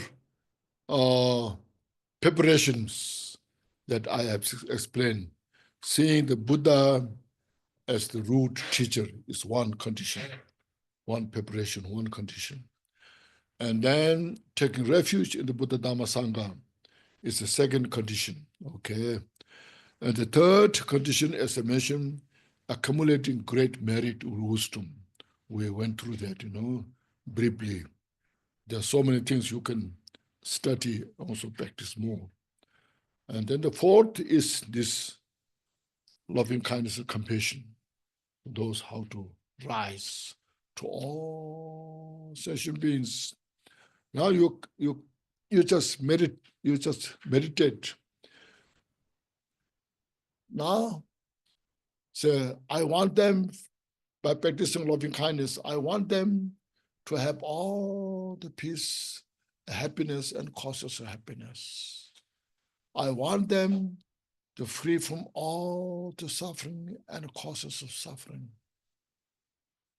Now, is this just my wish? I pray, I practice myself. You know, what really, how I can do. What really, how they really have that absolute peace and happiness. What really, when they will free from suffering. Look at that. You know, as this morning I mentioned, you involve business, you involve politics, you involve all the, you know, these technologies, science, just you name it, you know. So by any of these, is there any total solution to free from all the sufferings? Is there any that one gives you any solutions to have all the complete peace and happiness? Look at that. Now you find there's none, isn't it? Have you found that? There's none in the world that which exists a way how to free from complete suffering and achieve the happiness. You see, now therefore there comes the Bodhicitta. First, you cultivate the mind. It's called aspiration Bodhicitta. I wish everybody attain Buddhahood. Or I cultivate Bodhicitta to attain the Buddhahood for the benefit of all sentient beings. That's called aspiration Bodhicitta. First, you this first very important. So, just for example, if you see the San Francisco place, it's ideal place to go. You have heard of that place, the best place to go. So to get there, first what you do, I want to move to San Francisco so that my family, myself will be perfectly, the life is wonderful. So there's aspiration, isn't it? Now, even though you have that, you wish to go there, move there, but you are not there. Now what to do? You have to prepare. See, you have to sell your place here and buy place there, and then all the preparations, whether you want to go by truck, by bus, by car, by train, whatever, you want to go. That's called action. So Bodhicitta say, you want to attain Buddhahood for the benefit of all sentient beings. Because I want really sentient beings to have all the peace and happiness. I really want sentient beings to free from suffering, and including myself. I have enough now in the samsara. I got enough in the samsara. Now I cannot take any more, So I just, if I don't do now, when I should do. So many Buddhas came in the past. None of those I have contact because of my lack of good fortune. Now, if I must do, okay, then once you cultivated that mind, so that's first most important. Without that mind, you cannot do the second. Then you, in the second, it's called action bodhicitta. Okay, I must now practice. They are designed the 6 parameters. So here, look at here, page 3. This morning we did the refuge section. Until I attain the heart of enlightenment, I take refuge in all the Buddhas. I take refuge in the Dharma, and likewise in the assemblies of Bodhisattvas. Okay. So that's the refuge that we did this morning. Now next follows taking cultivation of bodhicitta. As the previous Buddhas embrace the enlightened mind and progress on the Bodhisattva's path. See, not this is not something I'm doing new thing. Oh, the previous Buddhas, how they become Buddha. I follow their footsteps. So say, as the previous Buddhas embraced enlightened mind, means they cultivated the mind to attain Buddhahood for the benefit of all sentient beings. Once they have cultivated the mind, aspiration bodhicitta, mind, and then progress on the Bodhisattva's path. Then they practiced, follow Bodhisattva's path. They're like the 3 trainings, 6 parameters practice, So then they become Buddha and benefited countless sentient beings. So now next is I too, now here today, I'm also for the benefit of all sentient beings in the samsara. As previous we just described, sentient beings are suffering so much. They are desperate to free from suffering, but they don't know. They keep creating the cause of suffering. And then not only themselves, many people suffer because of their confusion. No. So look at all the suffering of the sentient beings. Today, in front of all the Buddhas, I too, for the benefit of all sentient beings, give birth to Bodhicittas. I cultivate Bodhicitta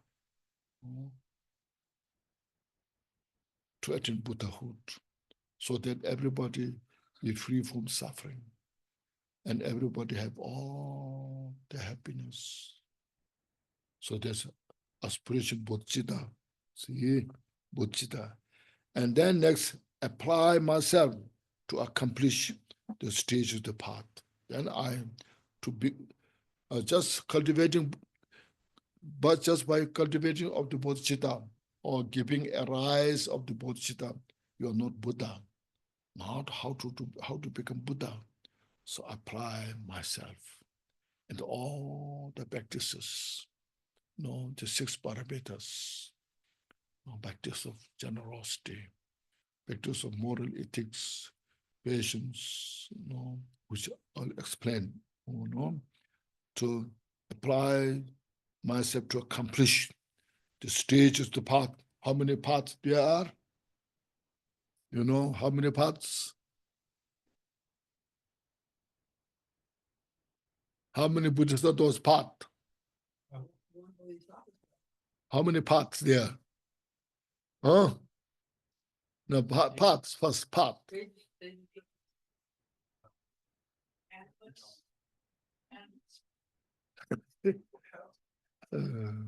How many years you have been studying Buddhism?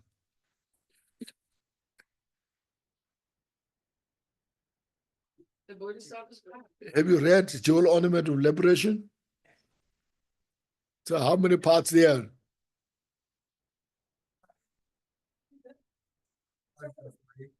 Huh? 3 stages to the top. Oh, that's not so. Just Google it. How many parts?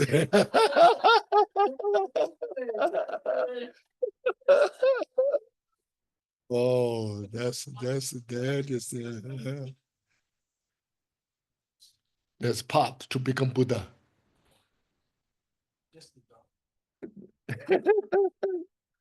How many parts you take steps? No, before the bhumi, how many parts?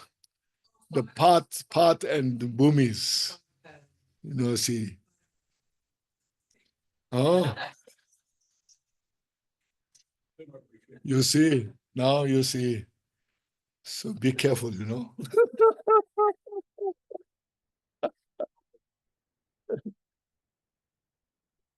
Huh? Yes, Yeah, read Jewel Ornament of Liberation.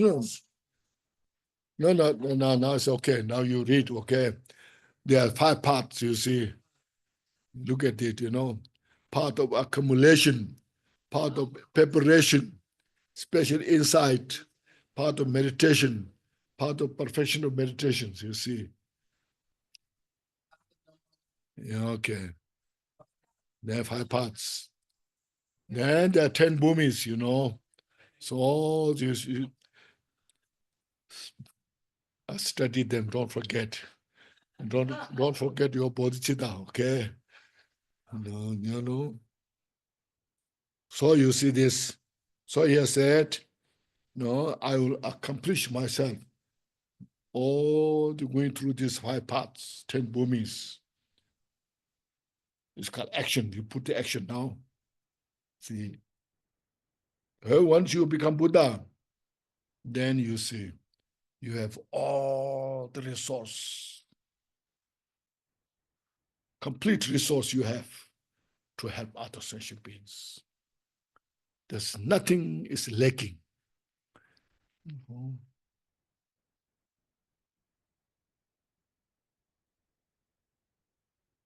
Look at the Milarepa's life story. He achieved Buddhahood in this single lifetime. Now, when he meets no matter how great scholars they come, he has answer to say.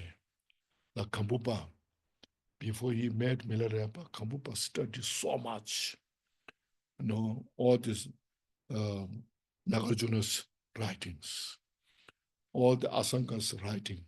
He studied all of them. He was such a great scholar. But when he went to see Milarepa has every answer that Kambupa has to all questions. Because Milarepa attained Buddhahood.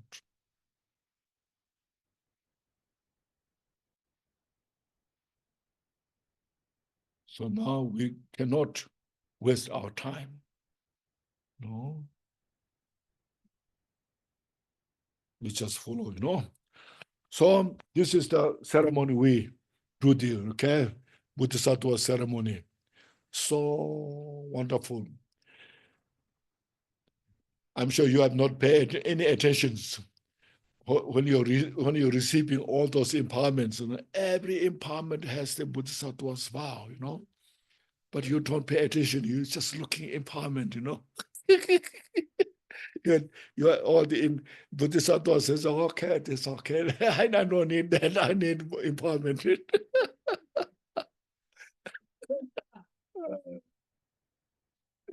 Okay. Yes. So now here today, you see, you cultivate the mind in front of the Buddhas, Buddha Shakyamuni, our historical Buddha, and the Buddhas of the past, present, future, and as mentioned, all the great masters like Nagarjunas, Asangas, Chandrakirtis, Aryadeva, and you say Vasubandhu, the Telopa, Naropa, great teacher, and then Marpa, Milarepa, Kampupa, see those teachers, and all the other school teachers, if you know, Guru Pema Sambhava, all like this, all the teachers you just put there in front of them. Today, I'm taking Bodhisattva's vow. I'm cultivating Bodhicitta. It's so precious. Really, It will come in the teaching, in the Shantideva's teaching. It's like a blind person finding such a precious jewel from the dustbin. From the dustbin, a blind person, how he can find, a jewel? Not possible, Still, this is more kind of, that's something is impossible for us that become possible.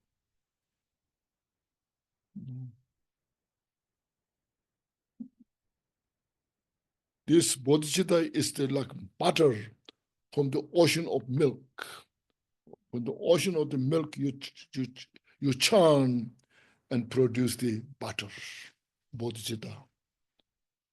Bodhicitta is the life of all the Buddha's teaching. Mahayana Sutra system, Vajrayana without bodhicitta, nothing special. Deities without bodhicitta is like without life. It's like a mask. So bodhicitta is the single most important to become Buddha. That's the life of the Buddha, the heart of the Buddha. Jidasungwa said in his Konchog,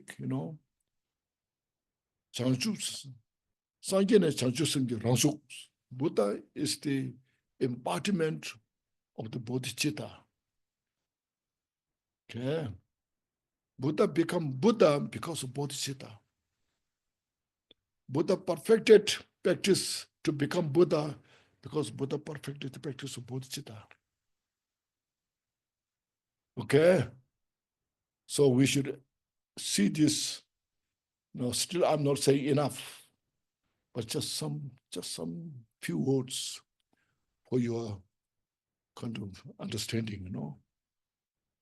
More you can read the jewel ornament of liberation there. And she read the Shantideva's text, Bodhicitta Avatara. Such a magnificent book, you know. Such a precious book. Okay. So now we'll do this. And as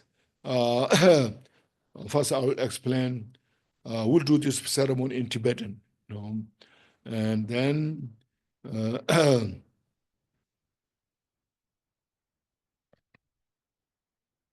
do this in Tibetan.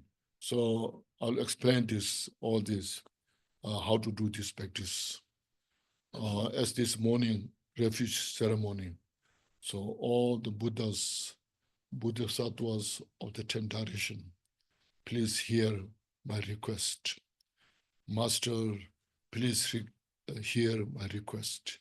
My name says such that I mention your name. Then it's as the previous Buddhas embrace the enlightened mind and progress on the Bodhisattva's path. Today, you know, I too, for the benefit of all sentient beings, give birth to Bodhicitta, means I cultivate Bodhicitta and apply myself to accomplish the stage of the path. So we repeat this 3 times. Okay? And then during this, what I will say again, you know, remind. First, as this morning refuge ceremony, if you can do 3 prostration, you can do. If you cannot do, it's okay. But if you can do, visualize Buddha as mentioned, Shakyamuni Buddha at the center, and then all the Buddhas of the 10 directions, past, present, future, Buddha Amitabha, Medicine Buddha, Buddha Rana Sambhava, you know, all what you know. And then all the great masters visualize in front of you a fresh, you know, a fresh, alive, but inseparable of the appearance and emptiness, embodiment of Bodhicitta. So do 3 prostration to these Buddhas. Okay.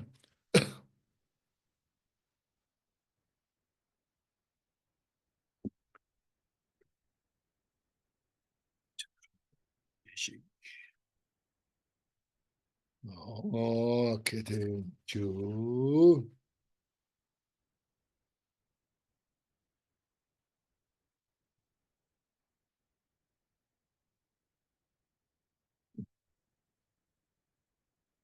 Okay. Now sitting posture also is good. Those who are chair, don't worry. But if you want to sit on the cushion, then your right knee on the ground, left knee up, and join your hand, focus to all the Buddhas, Bodhisattvas, all the lineage great masters. This, and then we repeat this ceremony in Tibetan. Chochuna, Shukbe, Sangyadang, Chanchu Sembam, Tamje, Dala, Gonsosu, Lobun, Dala, Gonsosu,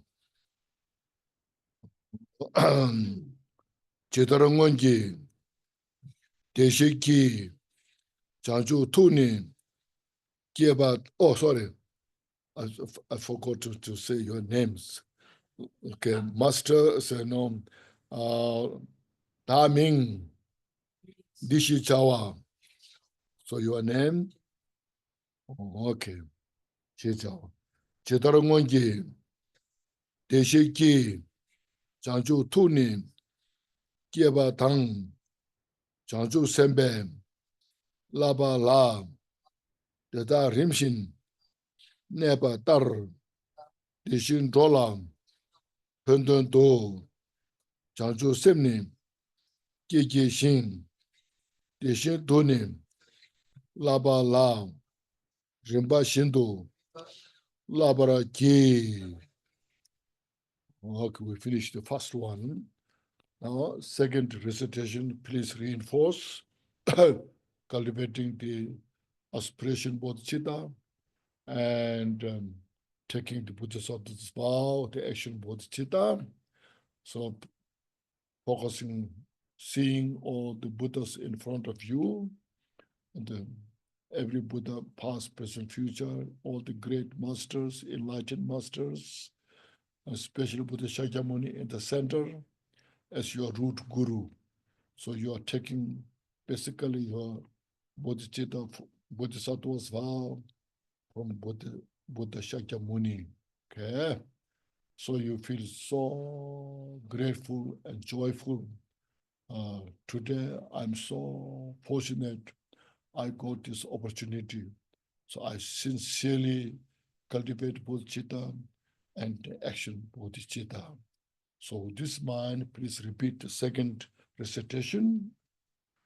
Chochuna, Shube, Sangyadang, Janju Seba, Tamje, Dala, Gonsoso, Lobin, Dala, Gonsoso, Da Ming. Say, please say your names. Dishi Chawa, Chetarangwanji, Deshiki, Janju Tunin, Kieba Tang, Janju Sembe, Laba Lab, Dada Rimshin, Neba Tar, Deshin Drolam, Penden Do, Janju Semnin, Kiki Shin, Deshin Tunin, Laba Lab, Rimba Shindu, Labara Ki. Okay, we finished the second. Now we have the third. At this time, at the end, Labara Ki, that time you meditate, I have cultivated Bodhicitta to attain Buddhahood, and I have taken Bodhisattva's vow to achieve Buddhahood. So a feeling of such estimation, great joy. And please repeat the third recitation.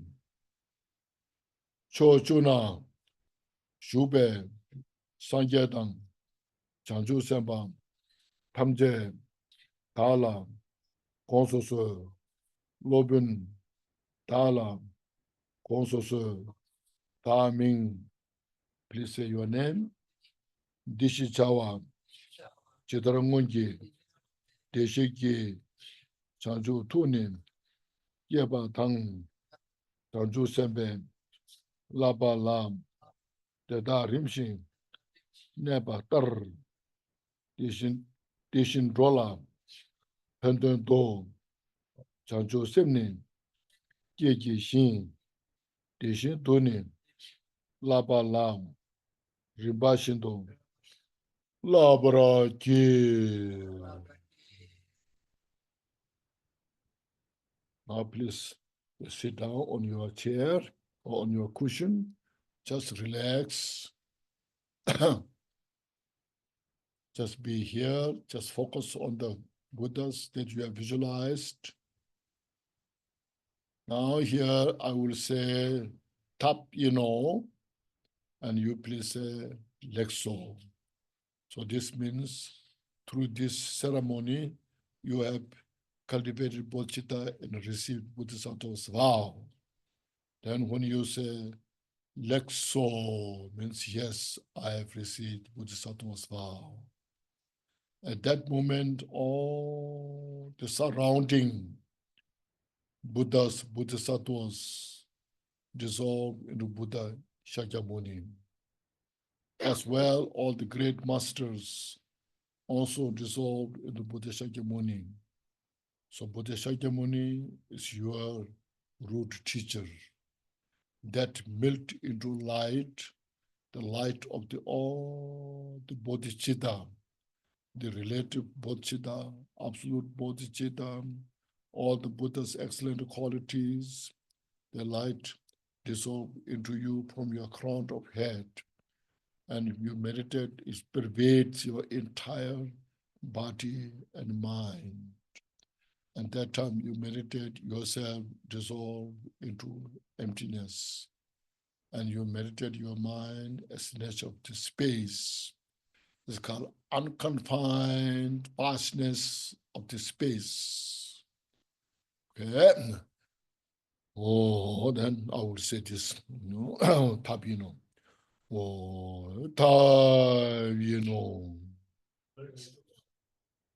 Okay, now please meditate. All Buddha dissolve into you. Relax your body and mind. Just relax in the uncontrived mind.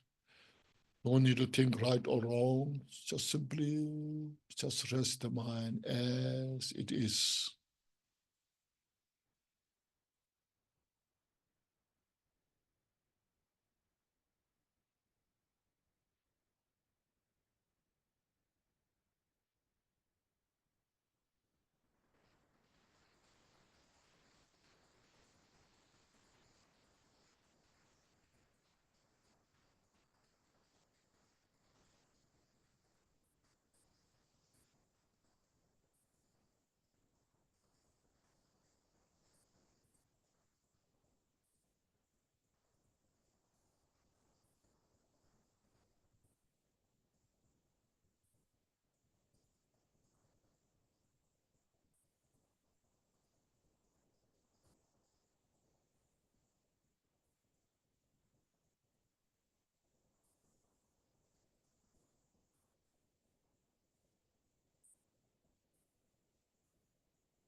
Yeah, thank you.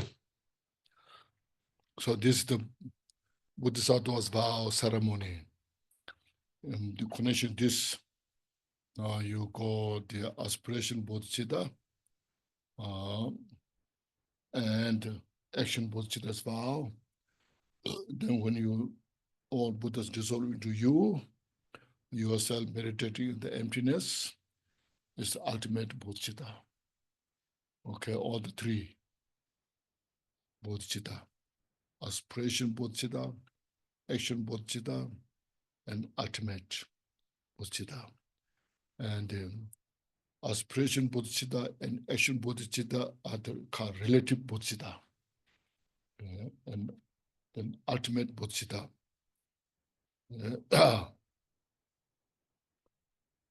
So through this practice, it will give you all the perspectives of the practice. As I was talking about how to take care of all those delusions, mental afflictions. Okay. So when you dissolve into emptiness, you see. So in that place, there's no ego. Ego is not exist anywhere. Then attachment, aversion, all other mental afflictions are not exist. Okay. That's what it's called. The mental afflictions are fabricated. It's chemical, you know. And so the emptiness, when you meditate there, is total pure. It's pure. Your pure mind is in that. It's neither what's called nihilist. Okay. So still you can meditate. Still you can aware. That's the foundation to manifest all the mental activities. When you don't realize that, it's the samsaric manifest from emptiness. When you realize that, there's the enlightened mind. Okay, so it's the foundation of all. Okay, so when you occasionally you meditate this, I'm sure you have received so many Mahamudra teachings, Gyaltsen teachings, all this, You have so many those teachings, but they were nowhere, Now here you got something, how to meditate. So you cultivate Bodhicitta, this way as we did. So this, since we have this, so you can, visualize Buddha and you chant this all together, taking refuge together.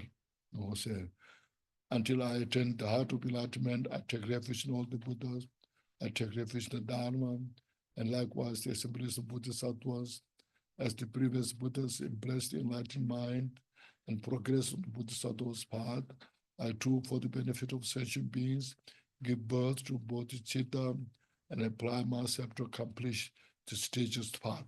You can repeat 3 times, 5 times, 7 times, 10 times, okay. You just repeat, make sure you have received this. And sometimes if you do frustration, if you can, you chant, you memorize this and do frustration with this. Very good.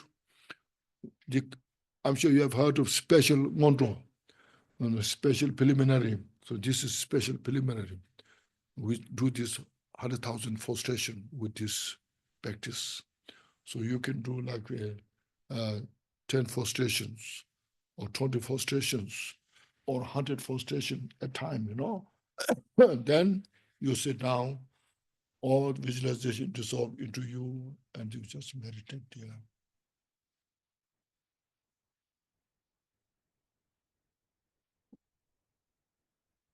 Okay. Now by this practicing this, cultivating this Bodhicitta, next what you say here, rejoice for oneself. First you rejoice yourself. Yes, today my life has given fruit. See, I have the precious human life, and I got the best result, fruit and result.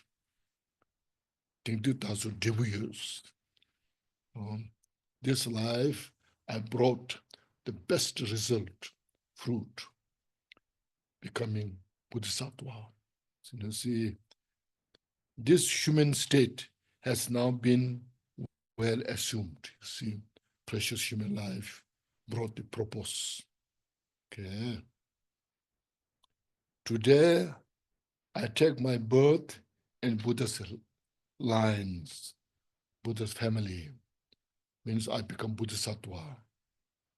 Okay.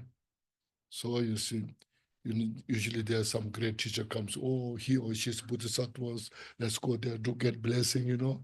And let's get some connection. Maybe they can touch me, you know, their hand on my head, you know.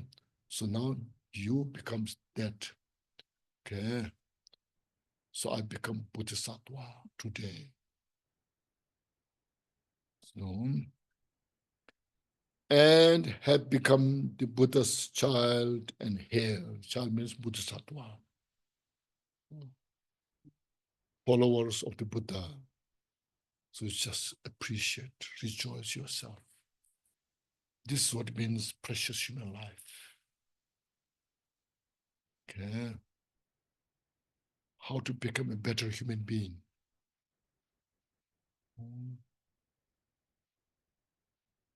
So first you meditate on this.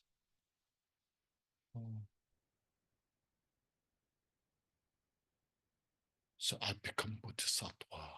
This way how I can become Bodhisattva, you know. There's no other magic.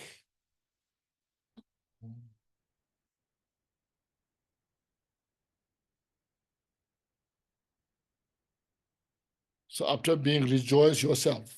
So that's why Dharma practice, you practice joyfully. You know, so joyfully. Regardless of your condition, sometimes maybe say not enough food, not enough good place, you know, you feel maybe poor, but it's just condition. So when you read Milarepa's life story, you know, Milarepa was in the retreat, on the cave, in the cave, nowhere, no people visiting, no food, no clothes. And then his sister, they now separated for many years.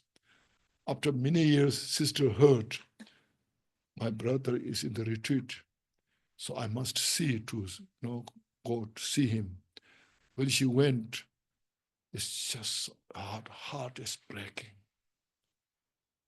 The cave is empty cave, nothing there, no food, no clothes, no. It's heartbreaking. And she cried, we are the worst people in the world that exist. How dare you can stay like this? Even there's some poor beggar people, they beg and they have enough food, and you still don't have that. And me, I'm just, you know, nothing. So we are the worst people. And Milarepa said, don't worry, don't worry, don't worry. Don't be so, feel sad. Don't attach to the samsara. And Milarepa said, yes, you are right. You know? When other people see where I live, their heart is breaking. When they see my food, the nettle cooked, you know, worse than the dog food. Now that the dog in the West is a lot of good food, you know, but in that time, in that area, you know, the dog, stray dog has no food, you know, so worse than dog food. And when they see my body, skeleton, flesh, you know, bone and the skin, even the enemy they see, tears will build up, you know.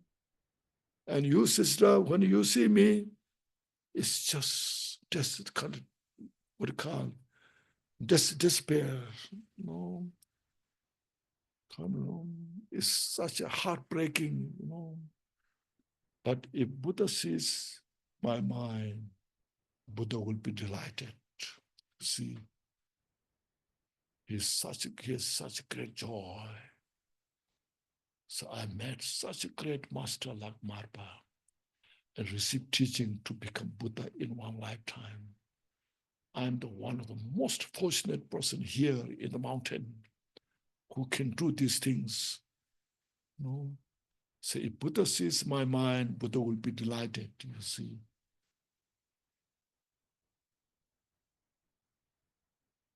This kind of teaching that we have, it's not just other things, So this way, you just, practice joyfully, feeling fortunate. Sometimes if their life comes difficulties, it's just samsara. They come and go. One day will die. What we can do? Even billionaires, they die.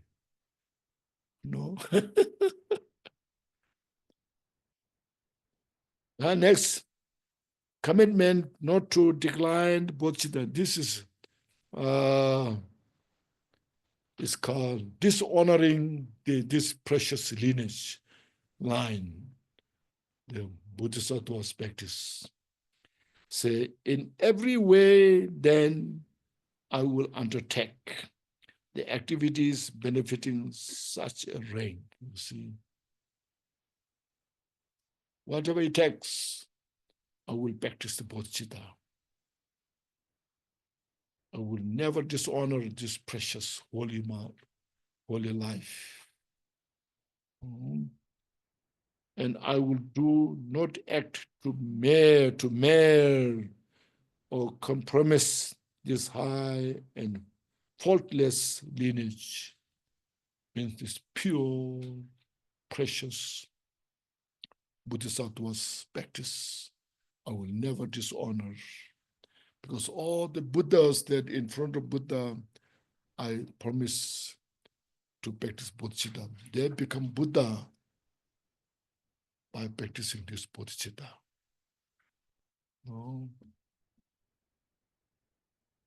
So I'm so joyfully I follow the path. Even risk of life, it's okay. One life. We born countless lifetime, have not brought any fruit. Sometimes maybe you are born as a universal king. Maybe sometimes you are born as such a beggar. But anyhow, this all just gone. Even in your life, just look at your life. Sometimes your life has been so wonderful, so good. Sometimes you went through such a great, hardship. You are traumatized, Oh, this is just a dream. That's gone. Now nothing special. So same thing in the future. But I have this Bodhicitta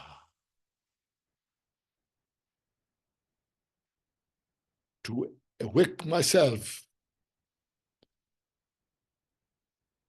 for the consumption of the suffering, the cause of suffering, to exhaust the cause of the suffering. I will never dishonor this holy Bodhicitta. Okay? This is second. Okay, then third, rejoicing for others. And so today, within the sight of all the protectors, means you visualize Buddha Shakyamuni in the center, and Buddhas of the past, present, Buddhas of the past, present, future, and all the great masters, Nagarjuna, Asanga, Vasubandhu, Chandrakirti, Aryadeva, and all Shanti Devas, you see. And then say Telopa, Naropa, Marpa, Mirareba, Kambupa, and all other Guru Pema Sambhava, all like this, teachers, great teachers in front of them, you see. I summon, I summon beings, calling them to Buddhahood. Means I made a commitment to establish you all to the Buddhahood.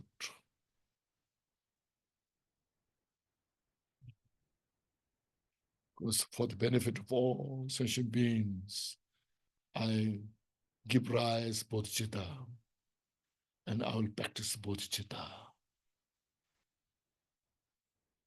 It's courageous mind. What means indefatigable?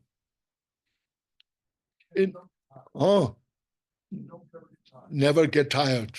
You see, indefatigably, I cultivated Bodhicitta to practice Bodhicitta until I become Buddha. Okay?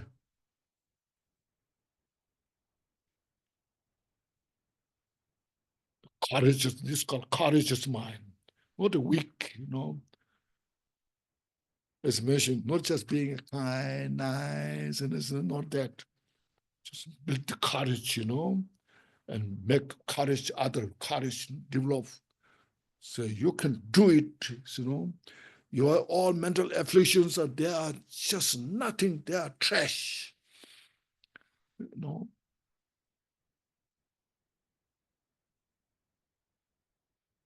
They are just poison. They are chemical. They are nothing good for yourself, to any others. But we are slaved by them through many lifetimes, even in this life, how much they slaved us, how much you went through hardship by being slave of them. Now, today, in front of this Buddha, I got Bodhicitta, such a weapon, such a weapon that can, totally annihilate all these chemicals, mental poisons. I purify. And I just to purify all sentient beings, to establish all sentient beings Buddhahood. See, I summon beings, calling them to Buddhahood, until that state is reached to every earthly joy. Means, meanwhile, on the way to Buddhahood, I invite everybody as my special guest. Okay? Guest of like practice of generosity, moral ethics, patience. I bear all the consequences, whatever they come. This all just temporary, illusory nature. They come and go, but my Bodhicitta that I have is the total remedy for every problem that exists in the world. Because all Buddhas become Buddha because of practice of Bodhicitta.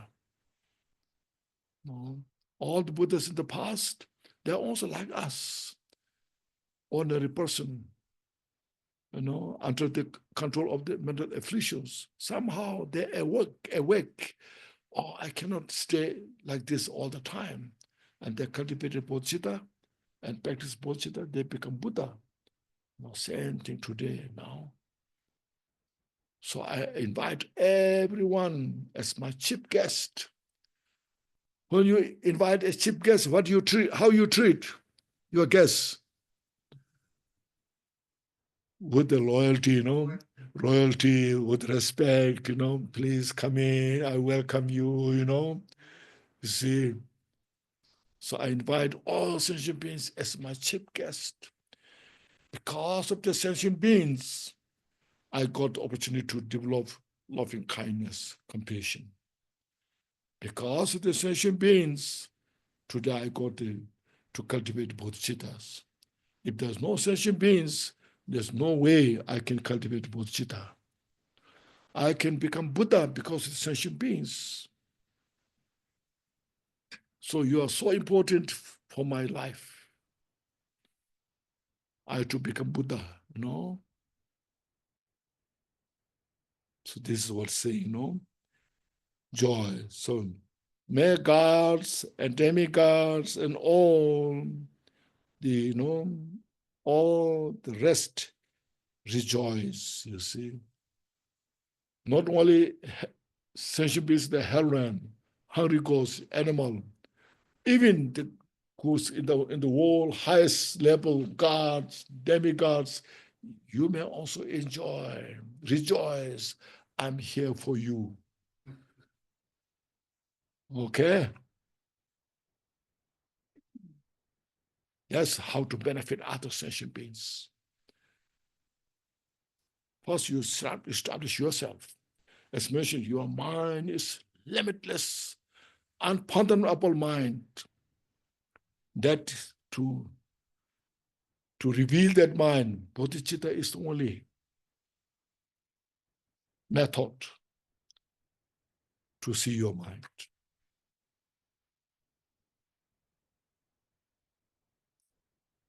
See,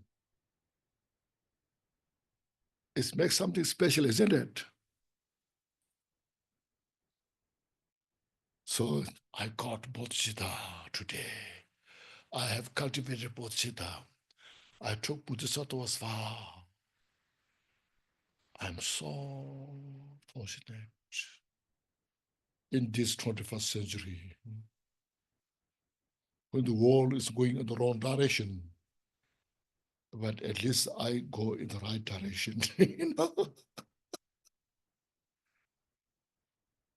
Rejoice yourself, rejoice others. No.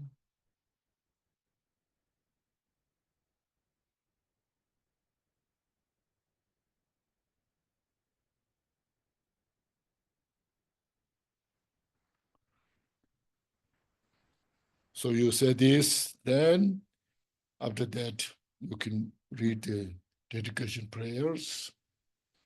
Here also the dedication prayers are so good, as mentioned this morning, See,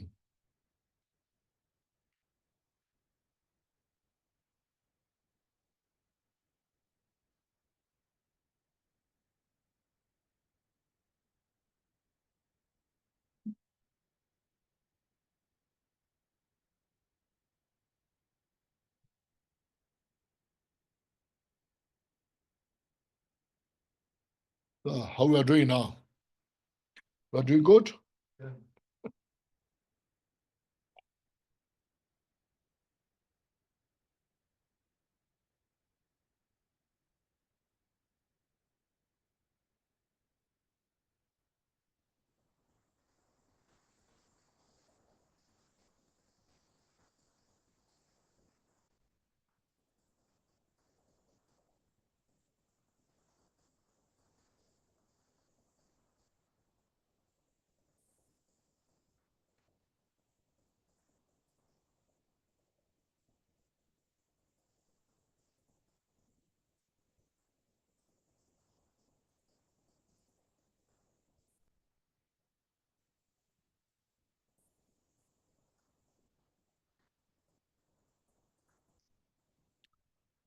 Okay. Time is past, isn't it? Time flies.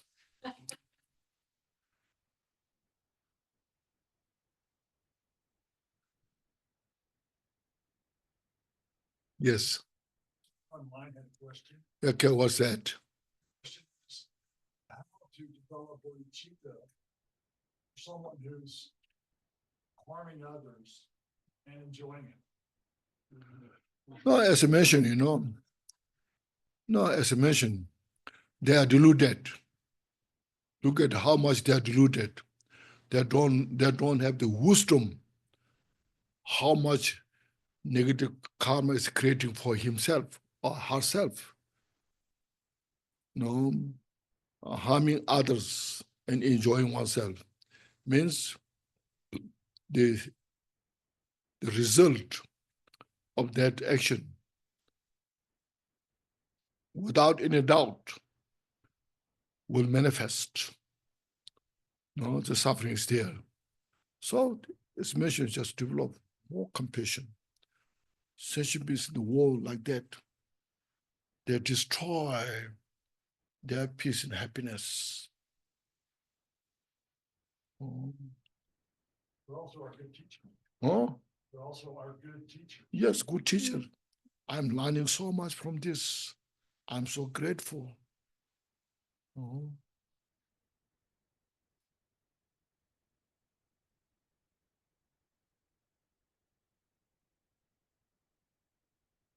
So develop stronger loving kindness, compassion. And then I have to work harder to help those individuals, who are just going direct to the hell realm.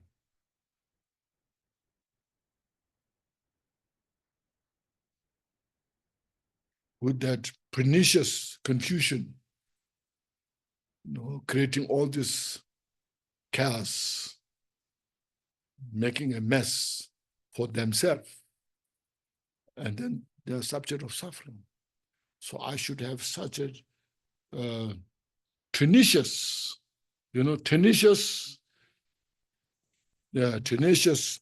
hard work. I have to make such a tenacious effort without losing my courage to rebuild or to build my Bodhicitta, so that I have enough resource to help others.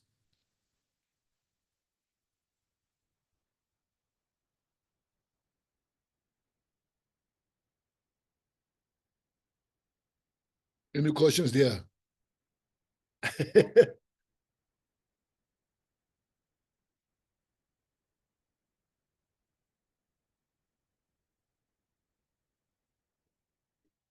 The Bodhisattva's vow here differ from the 32 Bodhisattva's vows?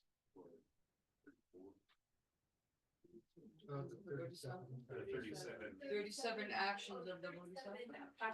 Practices The practice of the 37 Bodhisattvas. No, yeah, that you can read. It's very good to read that book. Gives you it's very simple, but at the point, so you read that and will help you how Bodhisattva was supposed to practice. Yes. Yes, practices. Yes, this is not the vow to practice, to perfect your vow. Yeah. Like Bodhicitta is the establishment of heaven, really. Huh? Establishing Bodhicitta yourself is like being in heaven on earth, really. Yeah. And anything else other than that is like being in hell, because you have separation from yourself. And now that we're a Bodhisattva, Mhm. and only one is Bodhicitta, but we're going on the middle path, and I'm just wondering, how do we establish that balance in life between being present in Bodhicitta and being in the world? No, this is a middle part. Middle part means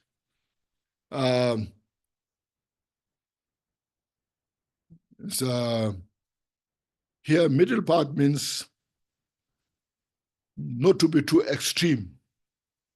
Not to be too extreme. But sometimes in your life you may encounter anything, sometimes wonderful, so beautiful, sometimes really difficult. So those anything happens, you just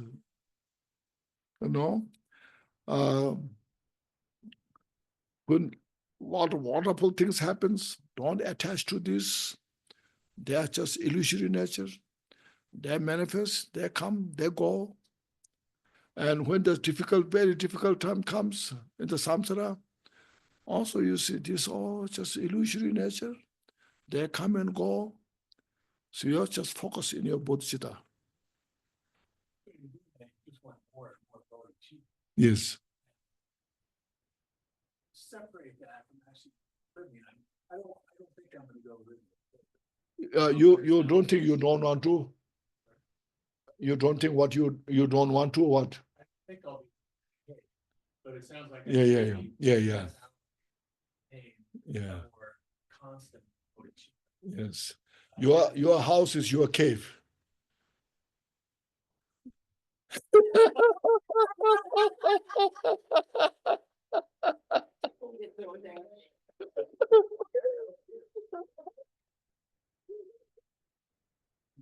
Oh.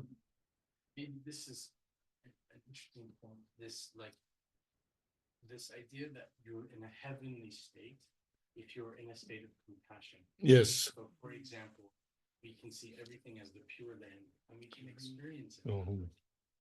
I think that there's a feeling that that's like not real life, and it will somehow imbalance you. But from what I understand, It is real life, and it can be real life. It's just how do you like bring that back into daily function? Yeah, daily function is, daily function, you see, if you have a work, if you have,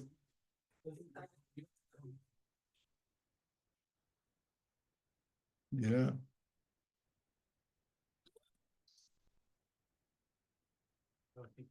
When we say you take the Bodhisattva's vow, means it doesn't mean you achieve the Pure Land. Now you start that you have the now what you call equipment to face all the difficulties without losing. You're losing without losing your courage, without being defeated by the negativities. You just always go forward. Okay. Yeah. Of course, there's a lot of different difficulties we'll face, When you face the difficulties, you just go forward. Just seeing they are not permanent. Sometimes looks very strong. Just,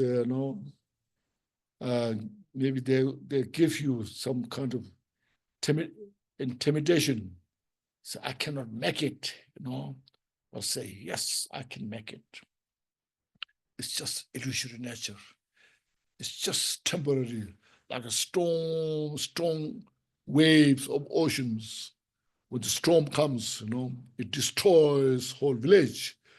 The storm is so strong, like a mountain coming, But when they disappear, where they are disappeared?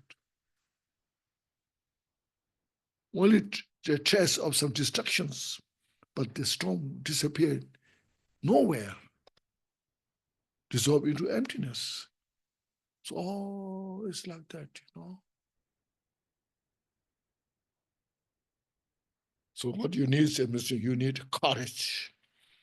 Courage is called indomitable courage.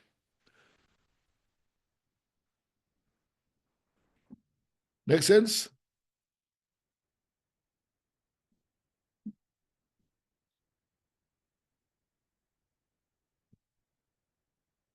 Going back to CJ's point yesterday, which I've been thinking about in relation to the thing you've been teaching about today, Mm-hmm.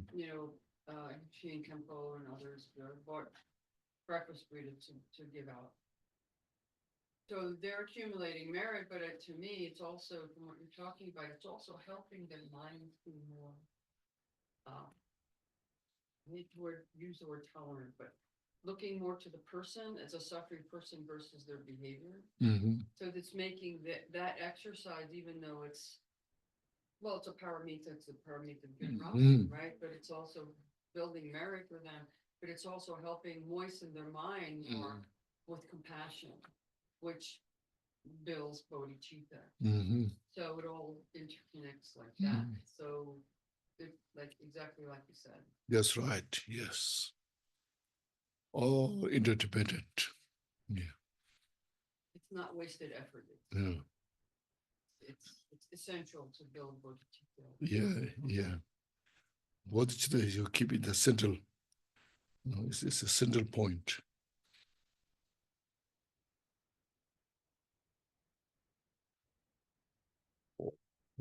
Baza Sato Samaya, Mano Balaya, Baza Sato Denova, Dita Membawa, Sudo Kayo Membawa, Subu Kayo.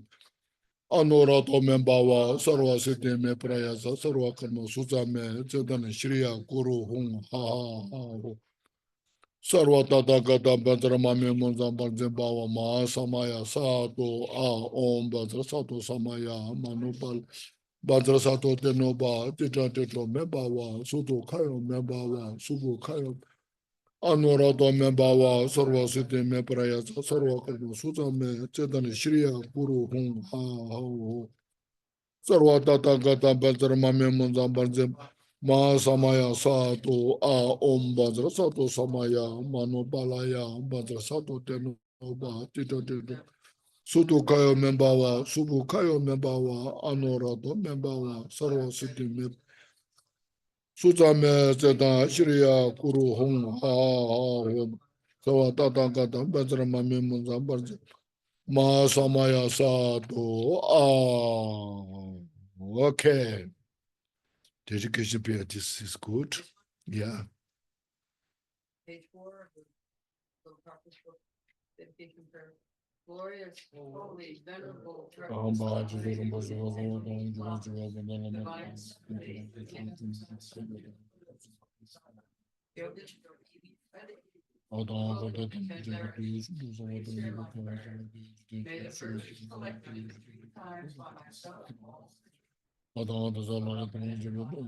And yet, not resulted in hate or concerns, or causes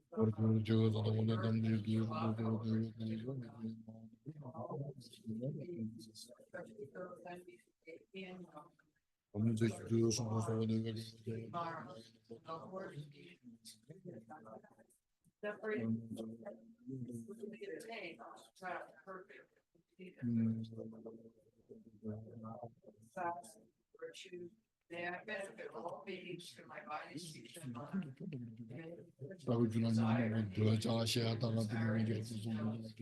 Not rise my mind. May attachment fade.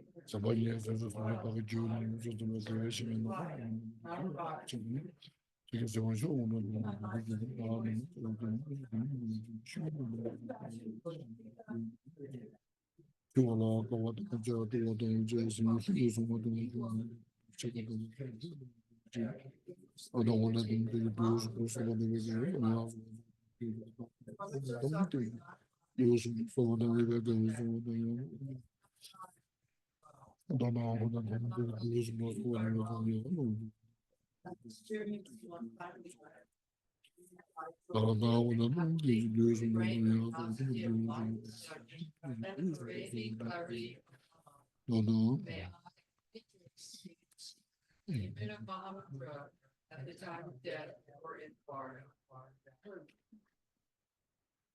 Okay, thank you, everybody. It's a wonderful.